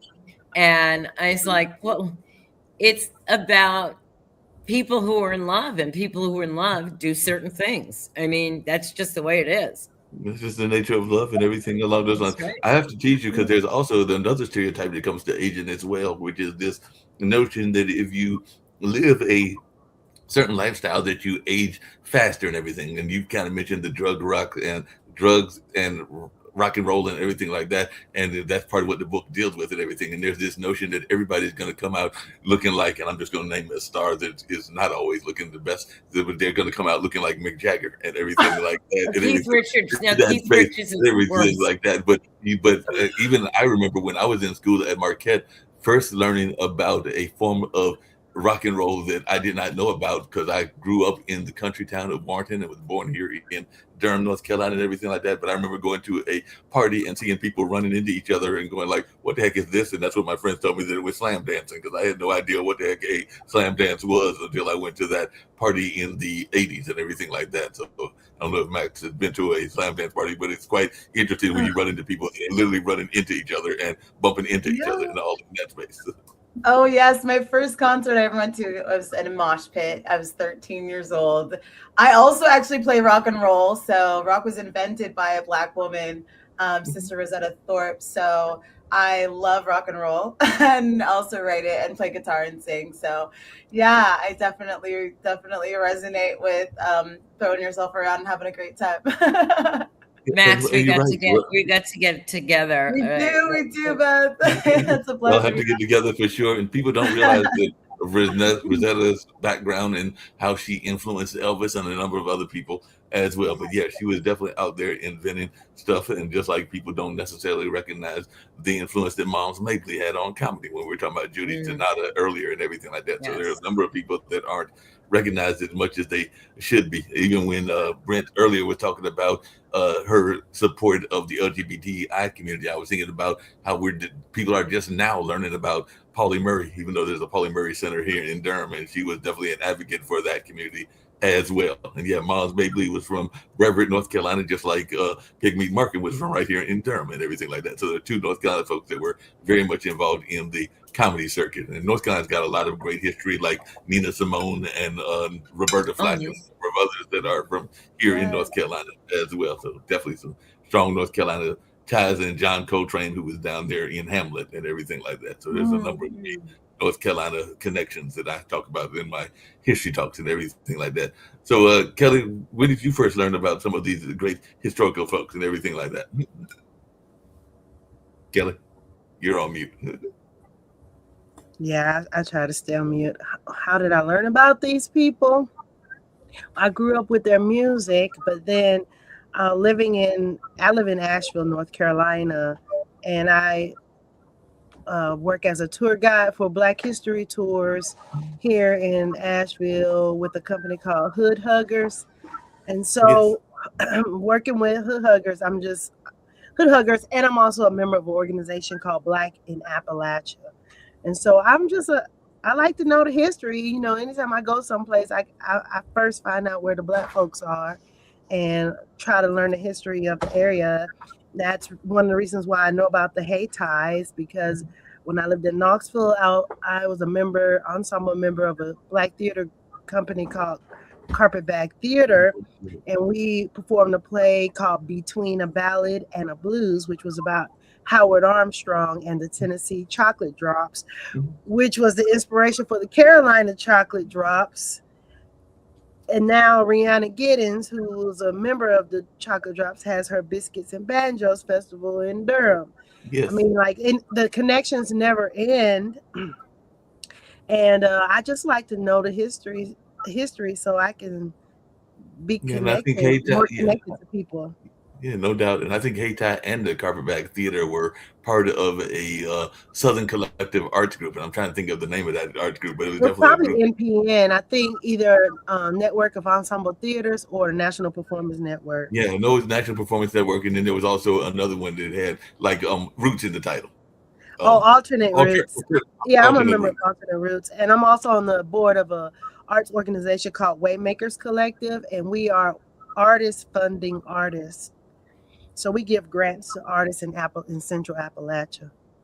Okay, and that's something that Hayti is looking at doing in the near future, is setting up a cohort where some of the artists here in this area will get funded by the Hayti Center itself and everything like that. So that should be well, they've already done some through ARPA, which was a federal program, but this will be the center itself giving the money. And I think that'll be starting hopefully this summer, like maybe around May, June, or July or something like that. So this notion of artists supporting artists is very important. One of the things I was curious about, and we'll get ready to wrap up shortly and everything along those lines, is how do y'all deal with, because I kind of mentioned it earlier, and it's something that is a theme of this show and everything, the imposter syndrome. Because I can tell you that sometimes we are our worst enemies and everything like that. Max, I'm sure you can relate. I'm sure that Kelly and everybody else in this call can relate as well. Because I know that even in my age of being 63, about to be 64, that there have been relationships as well as job opportunities that I literally talked myself out of and then got pissed with after I realized that I should have pursued those people after they had gone to somebody else or gone to another job, including some executive arts type jobs and everything like that. But sometimes we have that inner conversation with ourselves where we are our worst critics. So how do y'all deal with that inner critic, and how do y'all stop yourselves from doing that? Because I'm going to be very candid. I've been candid on this show several times that I know that I have talked myself out of good relationships and good jobs because I was having too much of that inner dialogue. Well, I will tell you that as a small girl, I used to look at myself in the mirror and said, you're supposed to do something big. And so I grew up at that, like at 5, 6 years old. And like you said, I talked myself out of singing for a rock band, right, Max? It's like I was young. And so the imposter syndrome hits you there where you're like, you're gripped with fear, you're young, you don't know how to manipulate that, so you let it go. But I always feel, and every lady here can say that when you have that creative sense, vibe, whatever you want to call it, you can only put it down for so long. And I was a great mother, but I was an imposter because I was living in Honolulu, Hawaii, and I hated it because I was a New York girl. So I lived a life that was an imposter life until I got back to New York with my children. And then I could be like, okay. But it wasn't until, and Kelly, I'm in Alabama. I'm in Montgomery, Alabama. So, you know, we have the Freedom Walk very close to us. So we have a lot of good history here. That I don't feel like an imposter anymore. I feel like I paid my dues and I am doing what I was supposed to do and taking it all the way. I don't feel that anymore like I did when I was younger. That makes sense. And Max, you're on the younger side and everything like that. How do you deal with the imposter syndrome? But I had a follow-up question to that as well, because I know a lot of times young performers are also somewhat manipulated and everything like that, because people will try to take advantage of them. We were talking about sexuality and everything along those lines. They will try to take advantage and use that sexuality as a tool and a negative tool and everything like that. So I was wondering, how have you fought against that? Because I know that that's something that unfortunately too many women performers face, is people that are, the cat and couch is real. Let's just be honest about it and everything like that.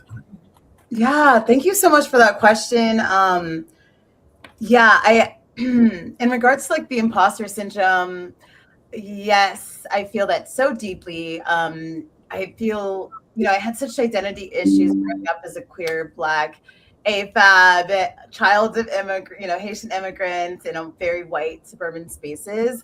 So basically I felt like not only did I not belong anywhere, but I also like needed to make myself small and just to survive and be safe. And so the idea that even though in my heart of hearts, as your inner child always knows who you are, as your soul always knows, it may just be a quiet voice that you can't tap into. It may just be so, so locked away. But, you know, there was always a part of me that wanted to create, wanted to do things. And so as I started building up, like, okay, well, you know, maybe I could do this one thing. And so I chose one thing. And then I had a lot of more interests, and I had a lot of other things that I was interested in. And then I was like being told, oh, you can really only focus on one thing. And then I was like, I think I'm just going to do more. And the thing is, I did it scared every single time. I did it scared every time. I didn't believe in I was like, I don't even know what, like the first time I ever DJed, I was like, I literally have no idea what I'm doing. I was freaking out the entire set. I was like, I have no idea what I'm doing. And then afterwards we were like, had a great time. And I was like, oh, cool. So I think that, you know, as long as you don't stop yourself, right? Because you never know. You miss 100% of the shots you don't take, right? So instead of, you know, assuming that you're going to be, you know, a savant the second you touch something, just be willing to try and fail a couple of times and know that, hey, if there's a part of you that genuinely wants to do this, then maybe you should, and just trust that part of yourself and allow it to grow and allow it to build. And the next thing you know, you're like, I was born for this. I was made for this. You know, and it's very real to feel like an imposter because you've been told all these other stories, but you at the core of who you are know exactly who you are, your skills, your talents. You just need to remember that you had the opportunity to pursue them and that you should, you know, and have fun while you do it. That makes a lot of sense. And like I said, unfortunately, there are some predator types out there as well that can get in the way of the creative space also. But one of the things that I've been really admiring about Gen Z and some of the other younger performers and everything like that is that they seem to be, we were talking about sex earlier, more open to being accepting, not just of the LGBTI community, but a lot of people that I know that are performers are trans. As a matter of fact, one of my friends is actually, a friend of mine, it's actually an ex's daughter, well, actually now son, is a performer, that being Sinclair Palmer and everything like that, who works with Charlotte Ammons and works with a number of other people in that space, and has been a basis for a number of years and all along those lines, but is definitely involved in that space. And I've got some other friends that are in the poly space and everything like that. So it seems like a lot of younger folks are more accepting of different people's lifestyles, or am I just misreading that? I think it's true. I mean, I think because we look, no offense to what y'all older generations are doing, we were like, we don't want to do that.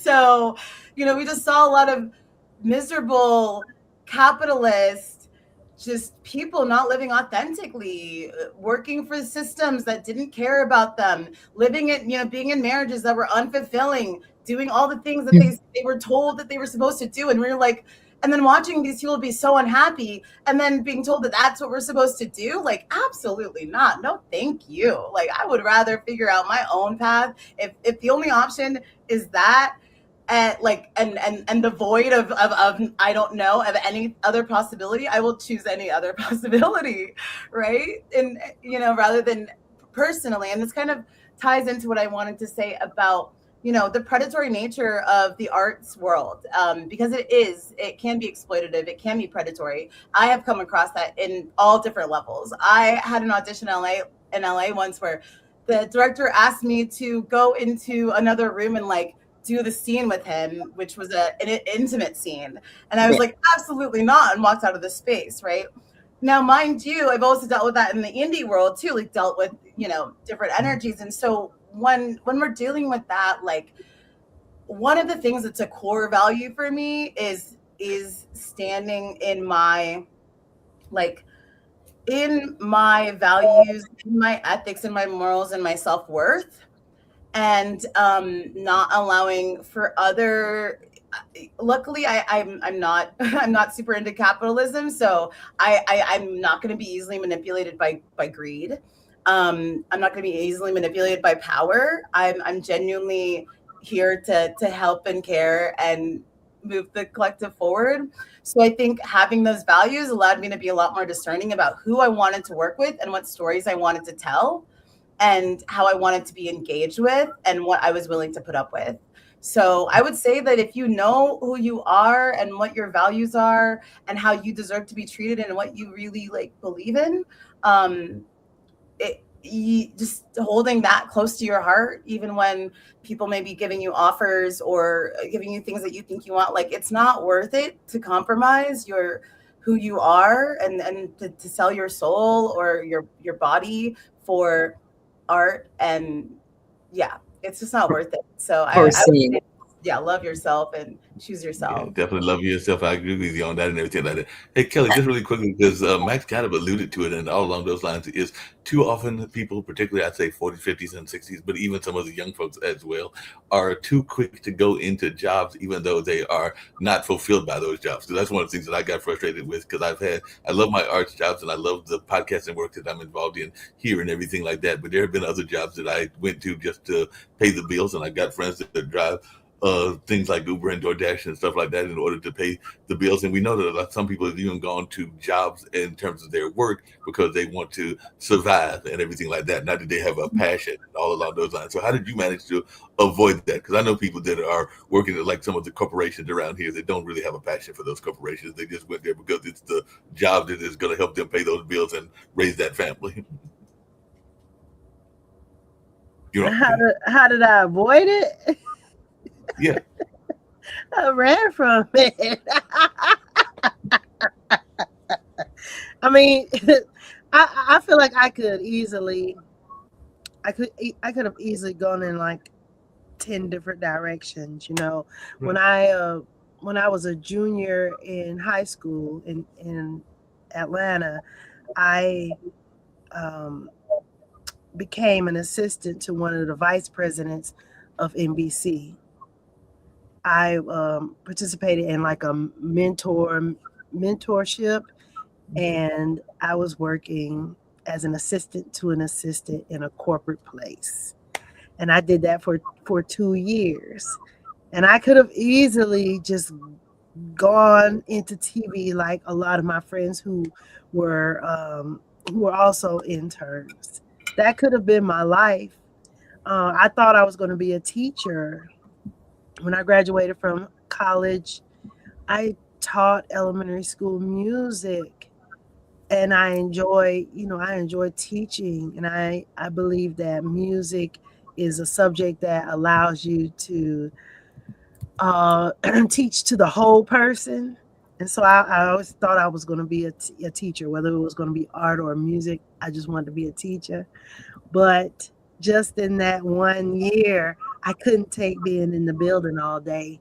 And I would go out during my lunchtime, and I would like walk around the neighborhood and eat fruit and think about how I could get out of that classroom. And then, so I wasn't like an everyday teacher. I was like, okay, now what is true? What is true? What I'm feeling. I definitely love teaching. I do not like being in a building all day. I do not like planning to do the same thing every year at the same time of the year for like the next 20 years. Like that is not that's not my life. I don't want to live it that way.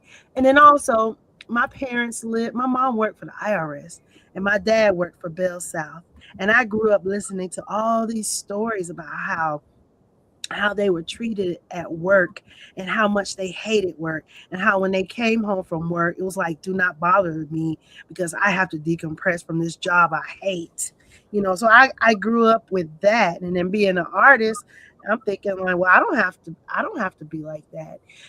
So I knew I wanted to live a creative life, and the kind of person I am, I need variety. I need to travel. I need diverse ideas. I have to be like stimulated to like keep creating or whatever. So I like to see the world. I love to travel. I like to meet different people. And so I look at myself as like a traveling stranger. Like even the day of the festival, I traveled, maybe I traveled 12 hours that day. Because Oh, wow. I started the day in Huntington, West Virginia, and then I went to Tennessee, and then I got my car and drove to Durham, and then after the event, I drove back to Asheville. That's my life. And then also, I just like making connections with different communities. I'm so curious, and I think that's something that I learned from my parents, is that I had permission to explore whatever I wanted, and that everything was accessible to me, whether it was through a book or through experience or a video or whatever media, or through the experience. Everything is accessible to me, and I have the right to everything.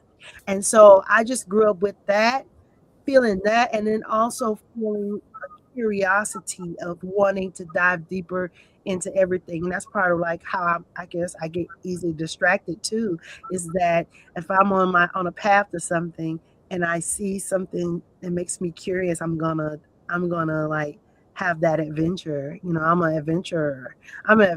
And so that means that I have to live this kind of life where my work, I have to like go out and like work for my work, or like I have to go out and and build those connections to be able to work.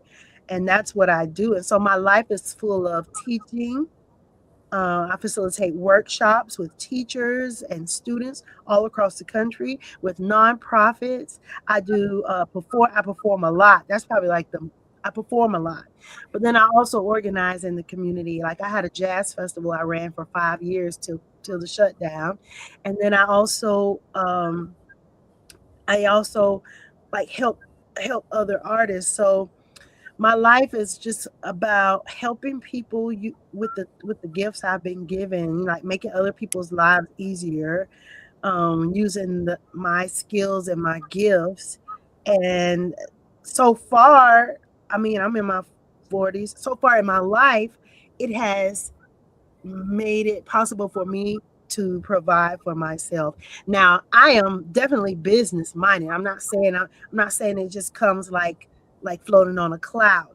I'm very intentional about like how I set goals for how much I want to earn and what I want to be able to do with my money. There's a property that's $1.5 million in Marion. I want it. So I got to do whatever I got to do to get that property, because it's going to help me serve more people. But I mean, I don't think about it like, oh, I just want to have this big. It's like, no, I'm gonna get this property, and then my family and my friends gonna be able to stay on this property instead of paying Hilton and Marriott and blah blah blah blah blah. And I'm gonna be able to grow my garden and teach people about agriculture. And I'll be able to perform and play music on this property. And other artists can come and be in retreat and have peace and space and safety, and they'll be able to create. That's why I want the space. It ain't like, oh, I just want this big house. No, it's because it's going to help me. That makes a lot of sense because my dad. Yeah, and then also I have a husband too. Like we both kind of crazy together, so it's like it helps that we support each other in what we want to do. And it's both of us. I grew up, like I said, with my parents. They didn't understand me all my life. My mom did not understand me because she just wanted me to get a good job with good benefits and stay in that job and be safe. And like now she has like all that has like fizzled away. And now she's like, well, I guess you just got to do it your way. Like, I guess so. You got to do it your way and everything like that. You mentioned the retreat and everything along those lines. I know that my dad actually has a property that's what he's thinking about doing, and he's had that property now for a while, but then COVID and other things, and he had some health issues, but I think we still have that property and all along those lines. But yeah, I'm always admiring people that are looking at getting property, particularly when we know that a lot of times property has been taken from folks as well and not been used the way that it should have been and everything like that. So definitely a big fan of folks in getting that property and everything like that. Lillian, just really quickly, because Kelly kind of alluded to it and everything like that, but what is something that folks might be shocked or surprised that it is a hobby or an interest of yours? I know that you're definitely the woman of the aphrodisiacs, but maybe you like, I know that there are certain things that I am not going to do, and I've joked about it on this show before and everything. That ex that I was talking about, who's the mother of Sinclair and everything like that, she went skydiving. She was going to try to get me to skydive. I'm not going skydiving. I might go whitewater rafting, but to me, a plane is for one purpose, which is get from one point to the other point. It's not for falling out of, but that's me and everything like that. So I'm not going to go skydiving. I might try whitewater rafting, even though I don't swim and everything like that. And there's some other things, including, ironically, hot air balloons that I might try to do as well. But I just don't think that the falling out of the plane would be my idea of fun and everything like that. But what is a hobby or an interest that you have thought about doing that you haven't got to? Say it's on that bucket list, for lack of a better term. Okay, let's first let me congratulate you all on being such beautiful souls with open mind and talents that you explore, starting from that sexy, testosterone-loaded voice of Mark. That voice sends shivers to ladies. That voice can be exploited and should be exploited as the key to open doors. You are so gifted, Mark. I'm not talking about intellect, about your abilities and other things. Gift from nature, your voice. Okay, Beth, you write. It's a gift. And writing about sexual sins, as you mentioned, it's an aphrodisiac. It's your body, your mind, your nature tells you what you want. Mhm. So you live in it. It is a stimulant. When you write, you actually live through it, and it stimulates you, not only your mind, but your physique.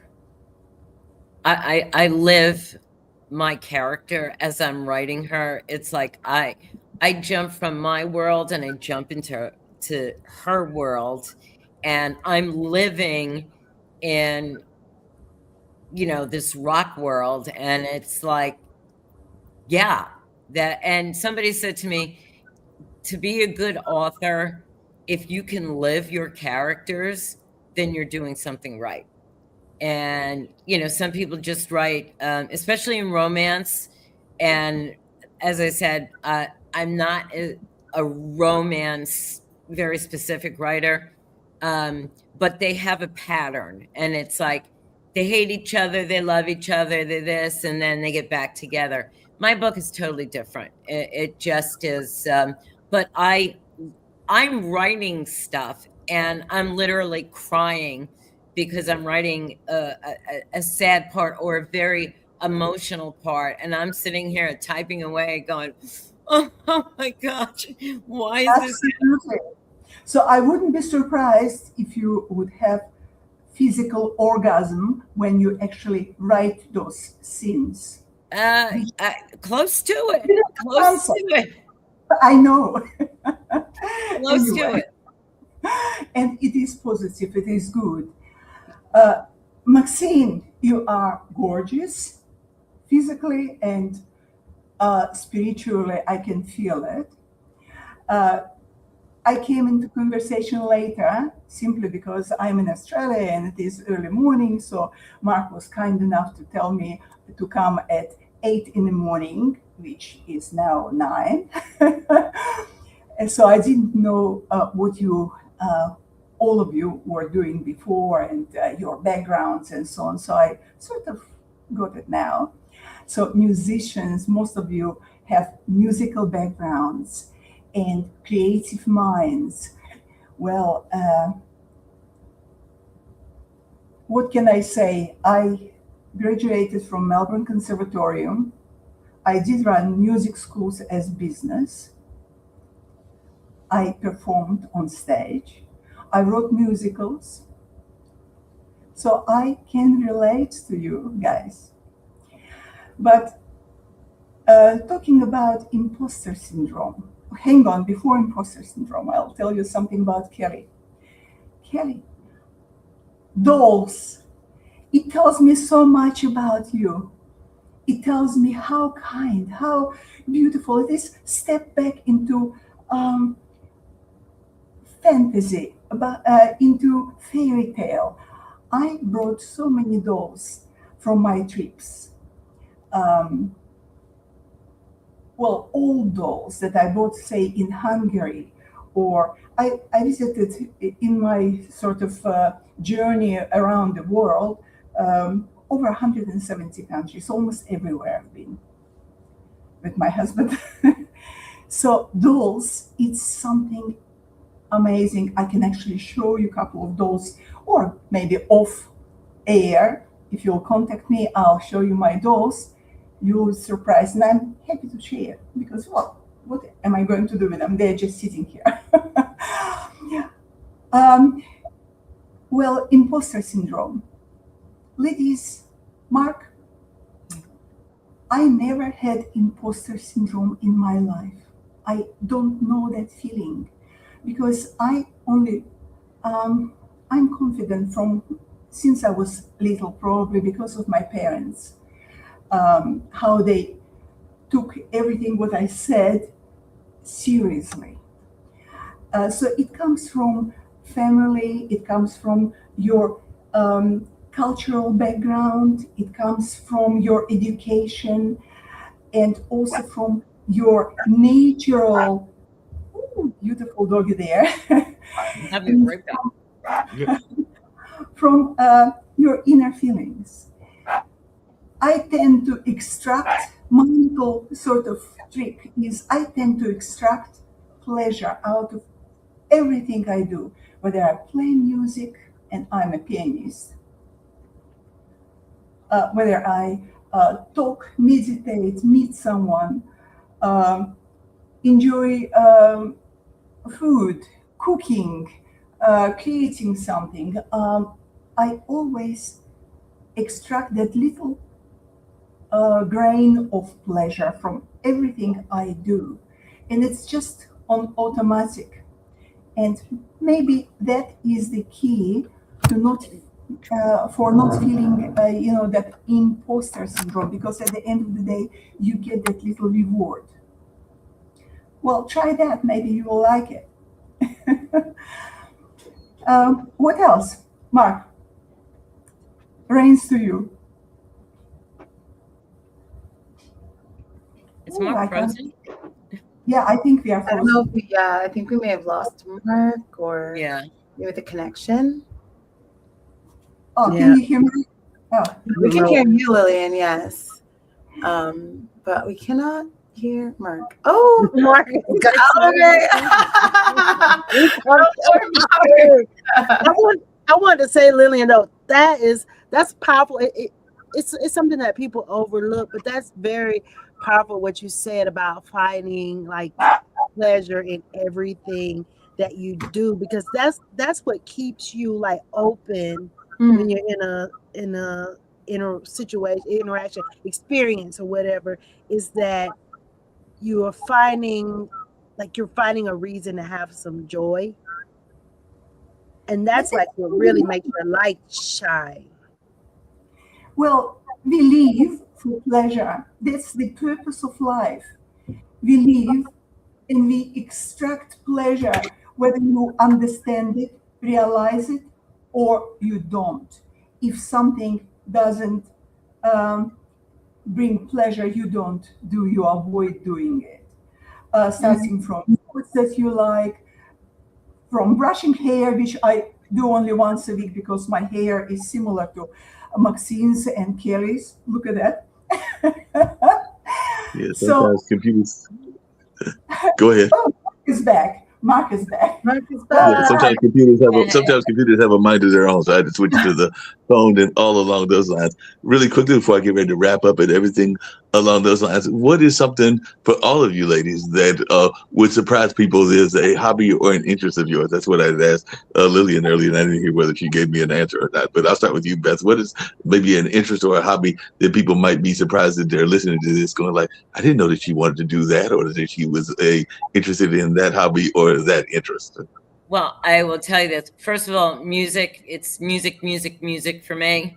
I live music. I write music. I do sing but I am a huge sports fan. And I was going to ask you, I have not followed March Madness, which I usually do.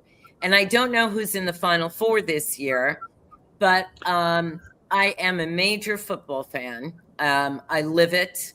I tell my friends, don't bother me on Monday, Thursday, Saturday, Sunday. Don't, because I'm watching college and I grew up, going to see the Yankees at old Yankee Stadium. So just about every sport, whether it's basketball or I'm a fan of sports. I'm the older sister of 3 brothers who all played sports. So I had no shot.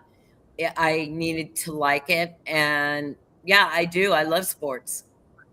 No, and we're not at the Final Four. That'll be next week. We're at the Sweet 16, and Duke is still in there.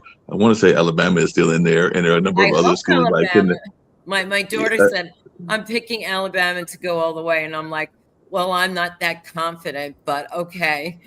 And Arizona's still in there, I believe, and I know Connecticut, and there are a couple of St. John's, because that's who Duke is playing next. So there are a number of teams. St. John's is in Queens. Yeah. What about Gonzaga? My daughter loves Gonzaga. Gonzaga got eliminated. I think they got eliminated in either the second round or something like that, but I know that they were eliminated, so they're not in there, and UNC isn't in there anymore. So Hubert Davis, their coach, is now out of a job, and they will be trying to find a new coach, because that's what happens if you're not successful. You sometimes have to find new opportunities and everything like that. So they let him go. I think that was either yesterday or today and everything like that, but he is definitely gone. So that's something that people are talking about in the sports world. And like you, I am a sports fan. I try to go to a Bulls game, which is our minor league baseball team. Try to go at least one game a year. Sometimes I might go to more and everything like that. And it is a fun activity. A friend of mine who actually is here on this network sometimes does the voice of the antics. So like we have the running with the bull and the sumo wrestling. So he doesn't do the play-by-play, but he does the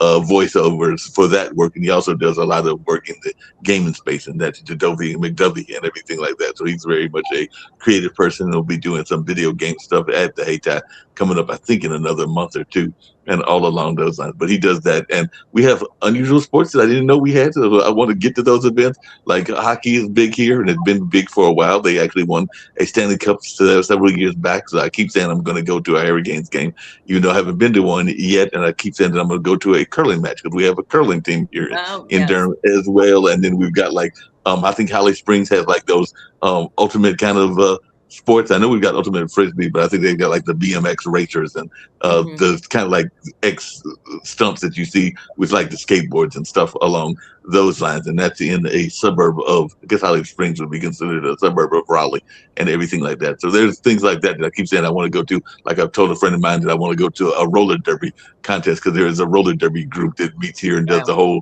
Happy Days type roller derby and everything like that. So that's on my wish list. I need to do more travel, so that's on my wish list, is to do more travel, because I was born here in Durham. My dad was in the Air Force, so as a youngster I went to Turkey, which I just realized that Turkey is apparently the city of cats, or the country of cats, because apparently the cats get to roam around the city all alone, and they don't really have to stay at the home. But like they are almost like the citizens, so they might walk up to you in a restaurant, but they are considered like a almost like a, I want to say like a god and goddess-like figure, because they are very much respected there in Turkey. And I just saw that online and was totally fascinated by that, because I'm a lover of animals and of nature. But apparently they just roam around like humans and everything like that. So they might pop in to do a meeting that you're having and all along those lines, because they are known as a city of cats. But I went there, I think it was 4 or 5 months when Mom took me there, because I didn't have my younger brother, because my younger brother is 7 years younger than me. So I went there when like 4 months until about 2 or 3. And then I had not traveled anywhere until a young lady that I was dating invited me, because they were a cruise person, to go on a cruise. And I did that right around the pandemic, or right before the pandemic. So this is about 5 years ago and everything like that. I think it was a year or 2 years before the pandemic. And that was definitely something that I enjoyed. We went to U.S. Virgin Islands, Puerto Rico, the Grand Turks. Supposed to have gone to whatever island the cruise is on, because every cruise ship has its own island pretty much and everything like that. But I think there was choppy weather, so we didn't go there. I think that might have been the 3 stops with Grand Turks, Puerto Rico, and the U.S. Virgin Islands and everything like that. So I learned something very interesting, Max, that you may not know, but apparently at least then, it might tighten up under the second Trump administration, but at least then when we went, which was I think under the first one and everything like that, you didn't really need a passport, because I don't have a passport and everything like that. I was able to get there with my birth certificate. So I think because it was most of those countries are in the U.S. property, that they let me get on the ship with just my birth certificate, because I did get a copy of the birth certificate and everything like that. I did not need U.S. Virgin Islands. That's why you got away with it. Right. So, Not a- yeah.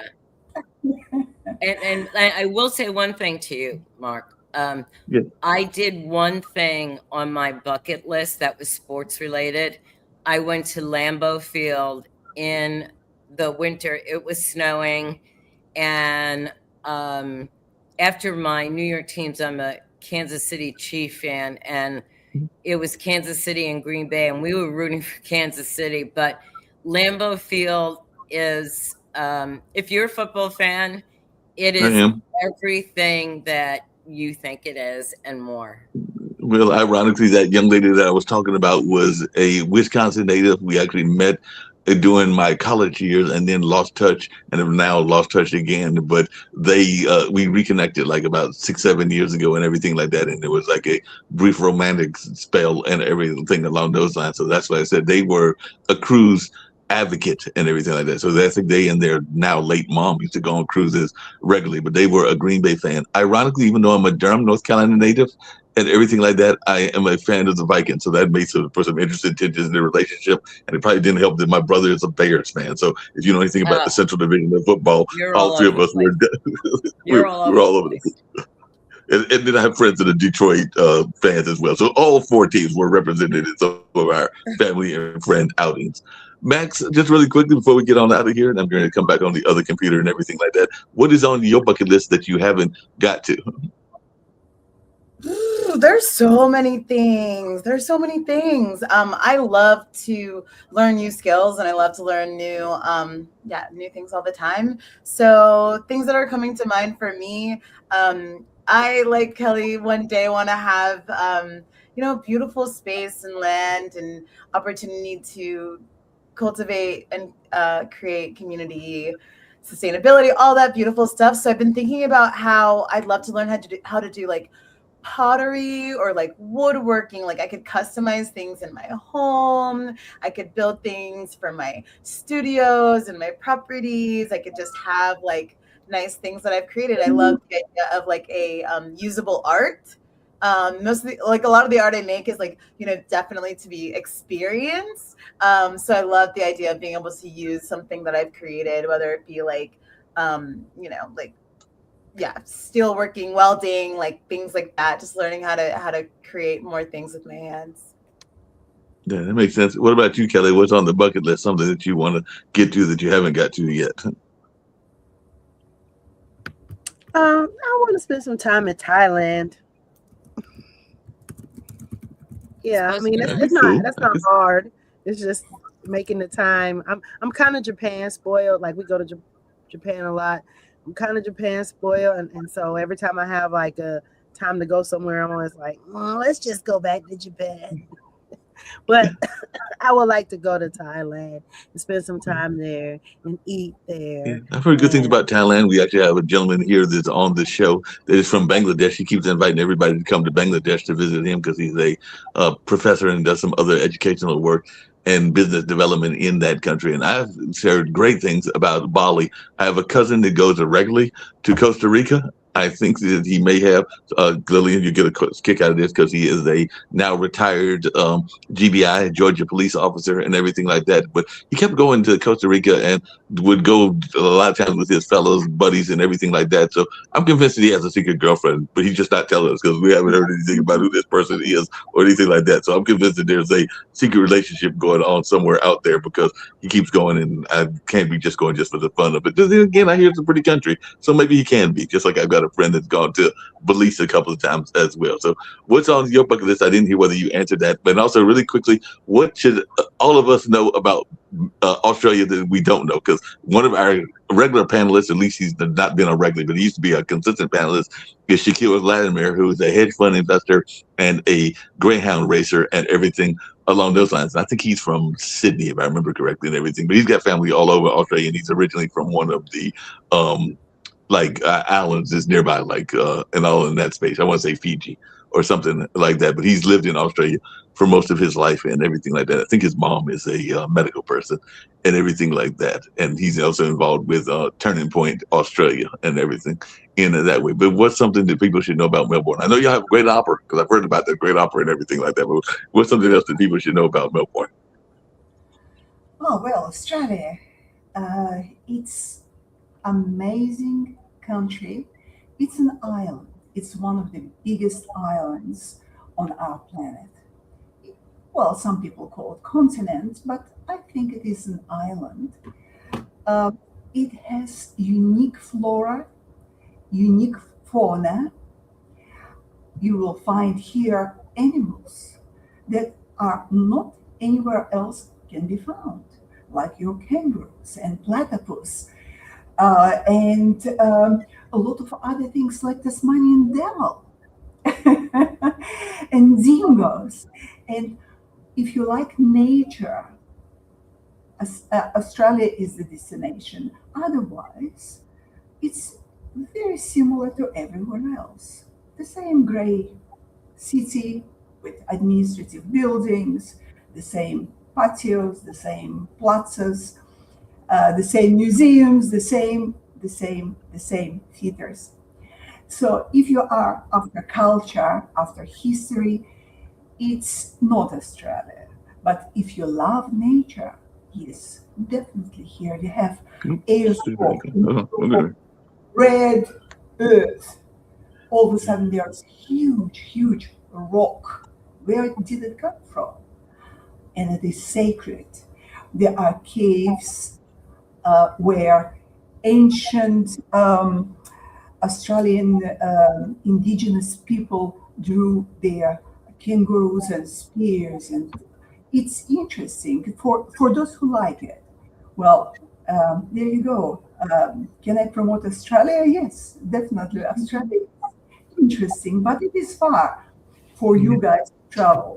Well, I do come to the United States every second year. Well, this year I should be in the United States, but because of all these problems with DSA.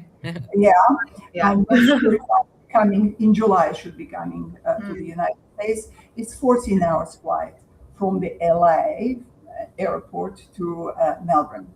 Wow. So, well, 14 hours. You pop on the plane about 6 p.m. and by the time you finish watching a couple of movies and have your drinks, you're there. So it's all good. It's all good and everything like that. Like I said, getting to wrap up and everything like that. I know Kelly had to bounce and everything like that. So hopefully she can come back.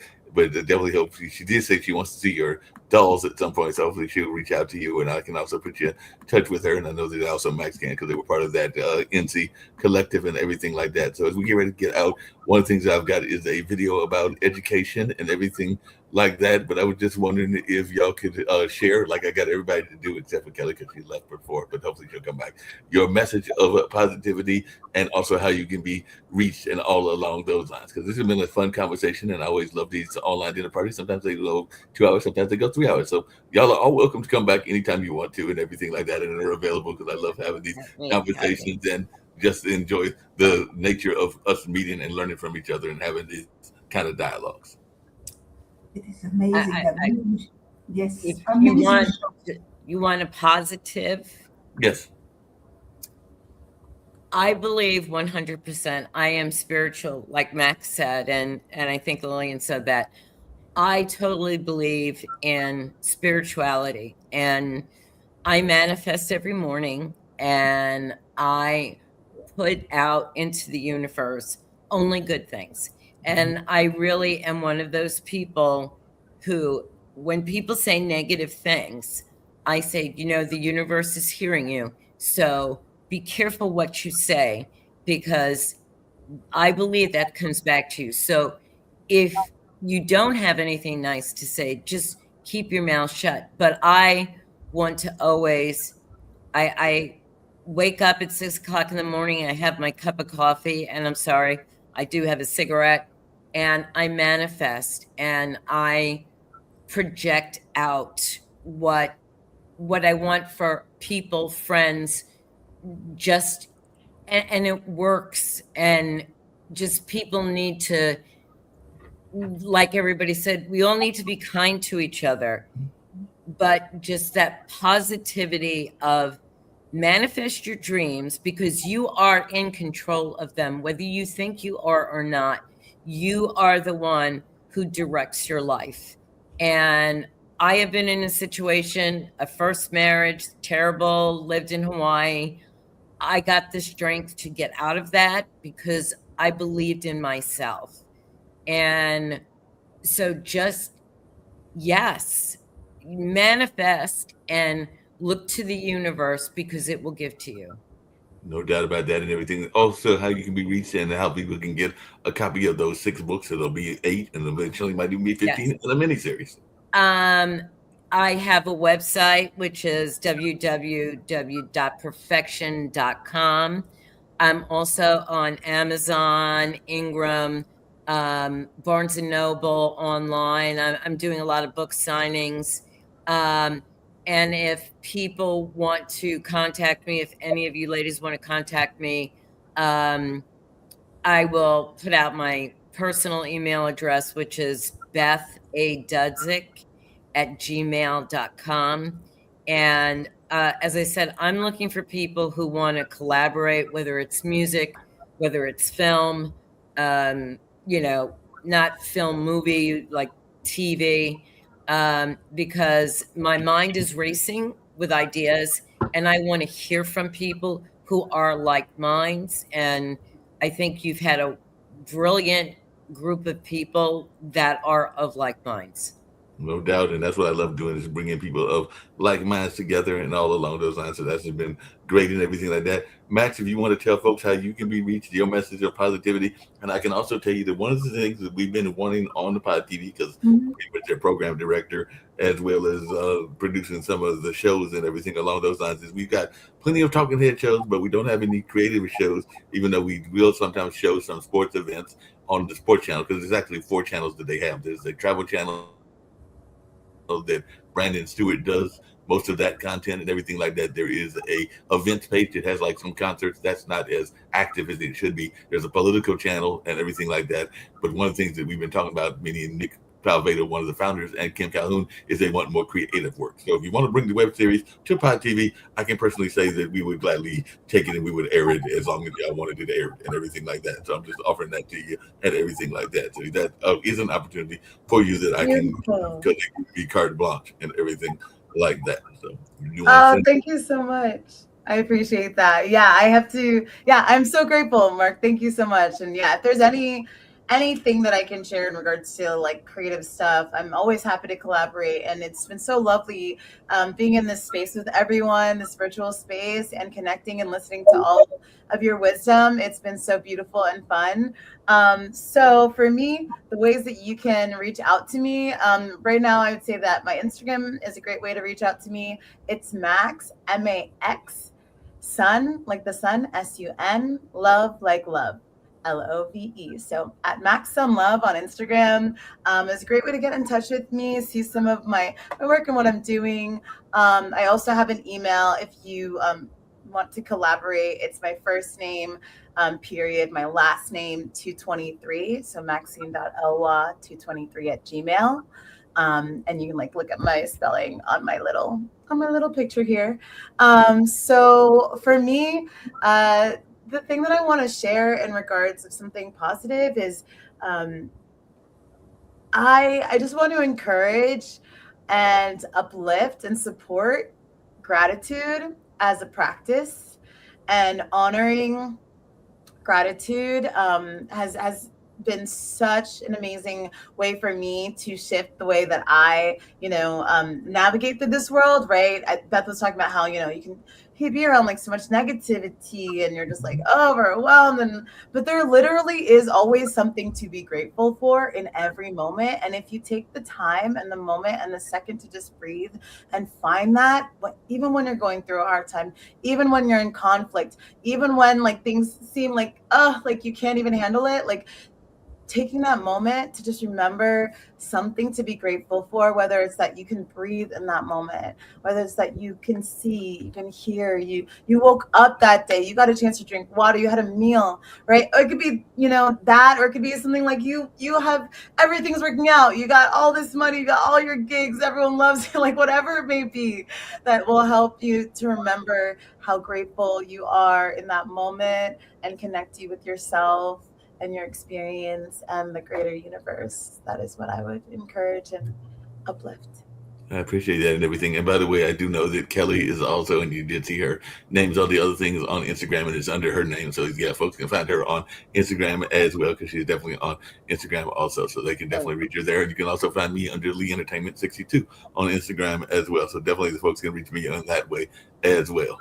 I meant to say that I'm on my name, Beth Plume, on Facebook, Instagram, you name it. Just put my name in and you'll find me.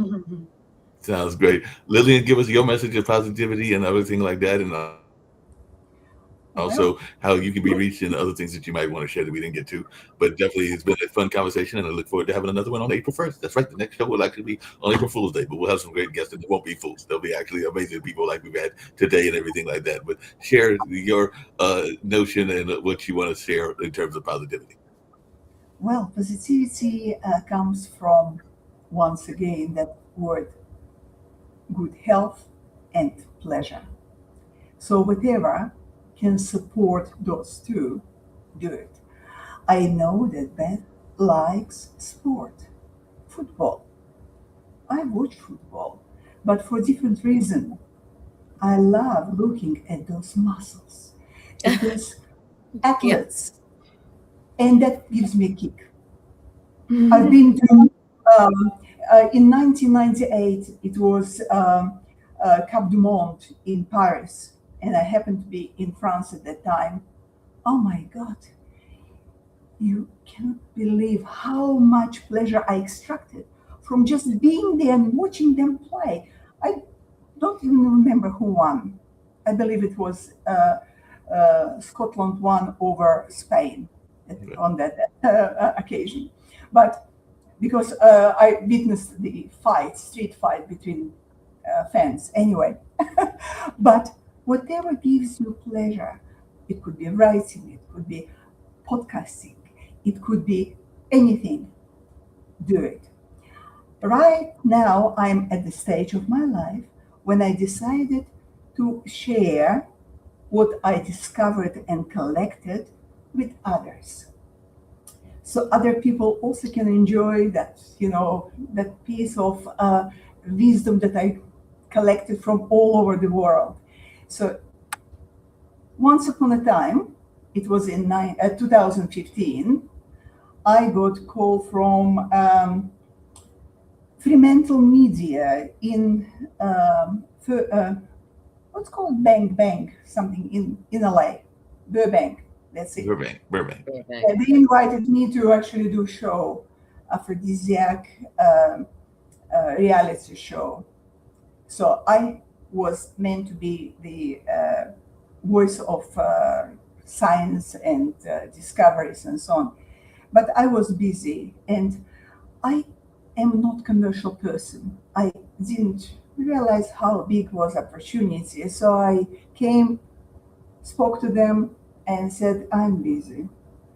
I can consult you if you want, but I cannot come to LA and stay for 13 episodes. They wanted me to shoot 13 episodes at the time, so it would take probably 6 weeks to be there, and I just didn't want to do that. I was too busy enjoying life.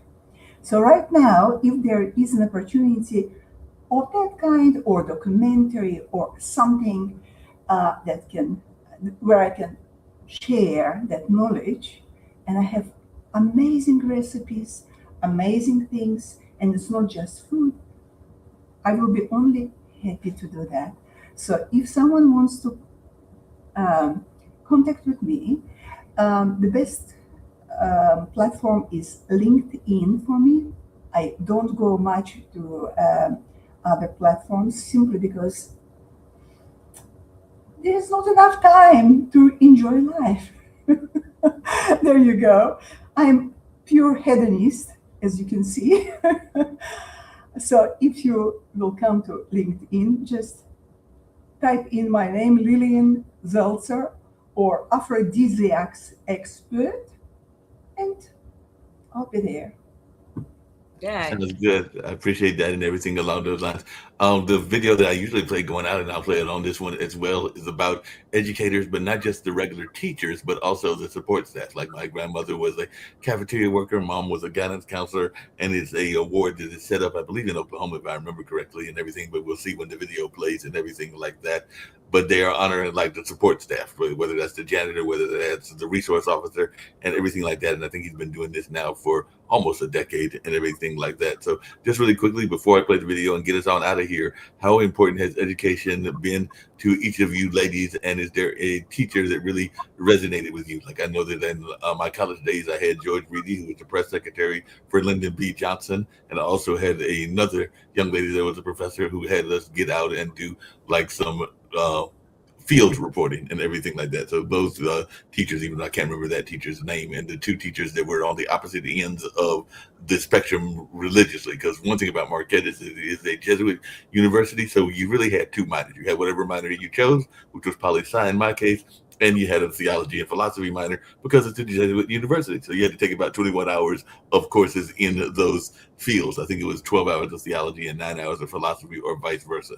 But definitely it almost gave you a minor in the theology / philosophy, even if no matter what you majored in. And I think that's still the case even in 2026 from what I'm understanding from folks that go there, because we have like an alumni thing that we do at least a couple of times a year, even here in North Carolina, because they have alumni associations throughout, just like many colleges do and everything like that. But I remember there was one that was super conservative because he had us reading the C.S. Lewis and the screw tapes, screw letter tapes or something like that. It's one of those books of C.S. Lewis, and then there was another that was more like a liberation theologist and very much liberal. So I do remember both of them. I think McGuire might have been the liberal one. I can't remember the conservative one's name and everything like that. But those resonate with me. So I don't know if there's anybody even in the support staff, because like I said, Grandma was a cafeteria worker, and cafeteria workers do a lot with that nutrition and everything like that. So they are very important. So is there any teacher or support staff that really resonated with you? I did not have a teacher or support staff that resonated with me, but I did want to speak on education really quickly. And I just wanted to specifically around AI and about doing your own research. And I just want to encourage the curiosity. I want to encourage critical thinking. I want to encourage the ideas that I want to encourage the joy of learning something new. Because I think it's so easy I think this world does such a great job of keeping us so distracted and so tired and overwhelmed that people don't realize that you're losing your critical thinking skills when you don't engage in reading or learning or researching something like a new subject. Rather than taking the first AI information that you see, actually look at an article, read a newspaper, go to the library. I just encourage never stopping to educate yourself, no matter what age you are. I definitely encourage moving outside of colonial lenses, finding Black, brown, queer, disabled, artists to read, indigenous artists and creators to engage in, because we've been so whitewashed most of our education throughout the world. So I just heavily encourage doing your own research, educating yourself, thinking critically, and finding the joy and learning.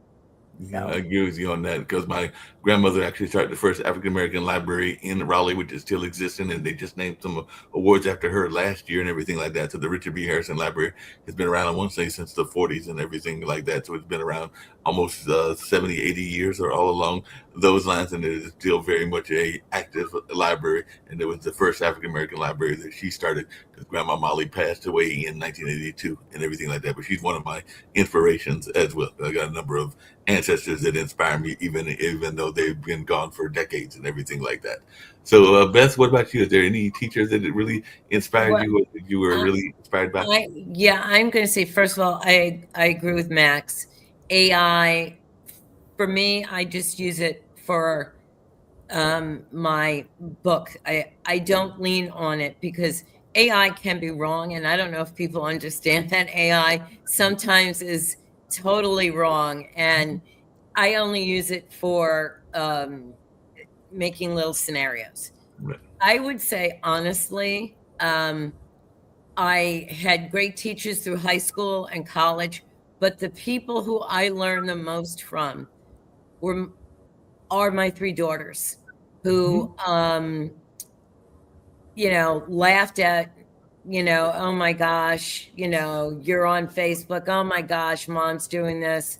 I have a daughter who is gay, and that was never something I needed to learn. It was just automatically accepted. I love my child, and she sometimes informs me when I said, I don't understand why this is this way, and she goes, Mom, it's the way the gays like it, just, and I'm like, okay.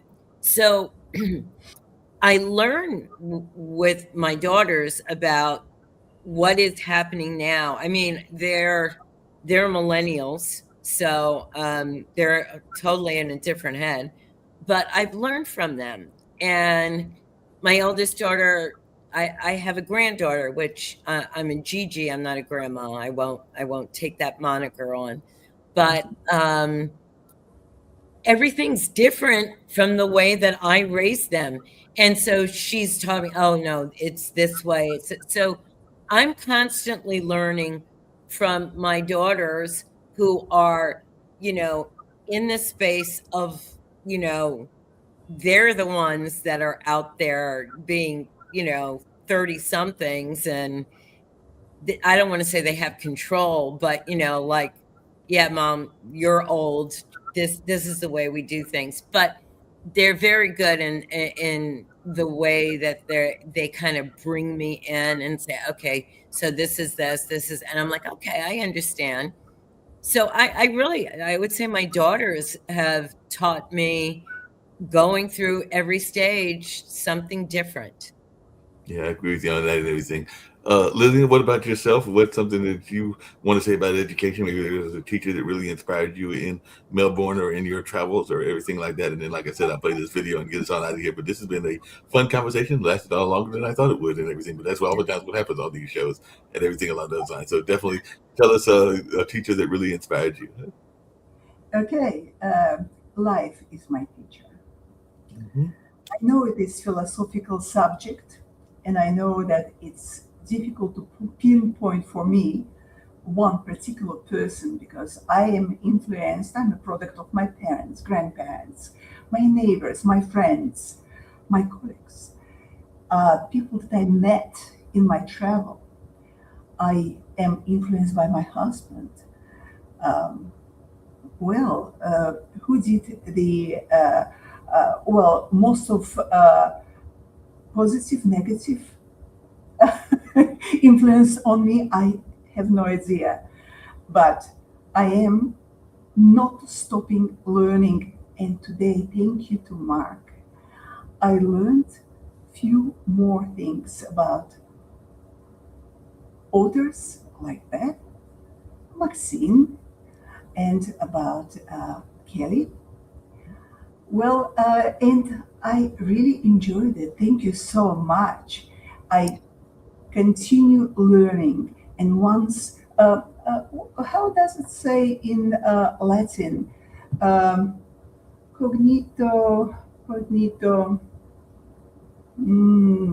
I forgot the actual cognito, sum, ergo sum. That's it. Cognito, ergo sum. While I'm thinking, I'm alive. So as long as your brain works, you learn. Don't stop doing it. That's it. Good. That's really good.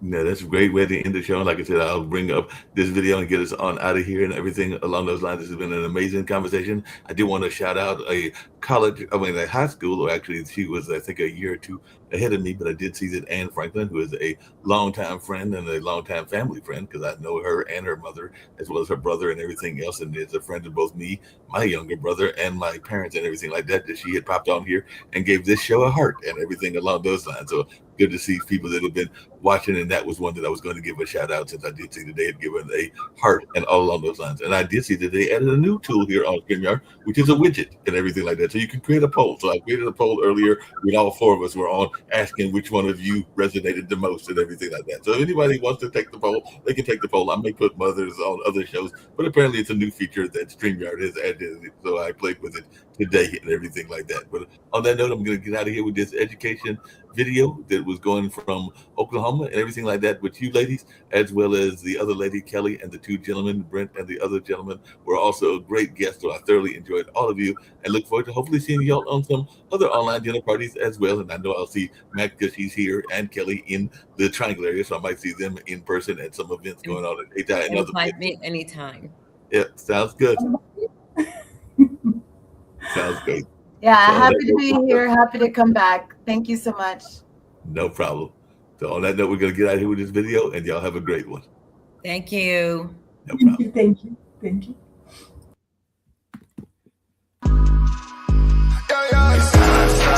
I won't fold, I won't drop until we on time. Only going non-stop. I won't fold, I won't drop until we on time. Only going non-stop. I want to thank everyone for coming to the 2020 TAF Awards. This was a show like no other, people. This is the Grammys for dignitaries, educators, and support staff around the state of Oklahoma and worldwide.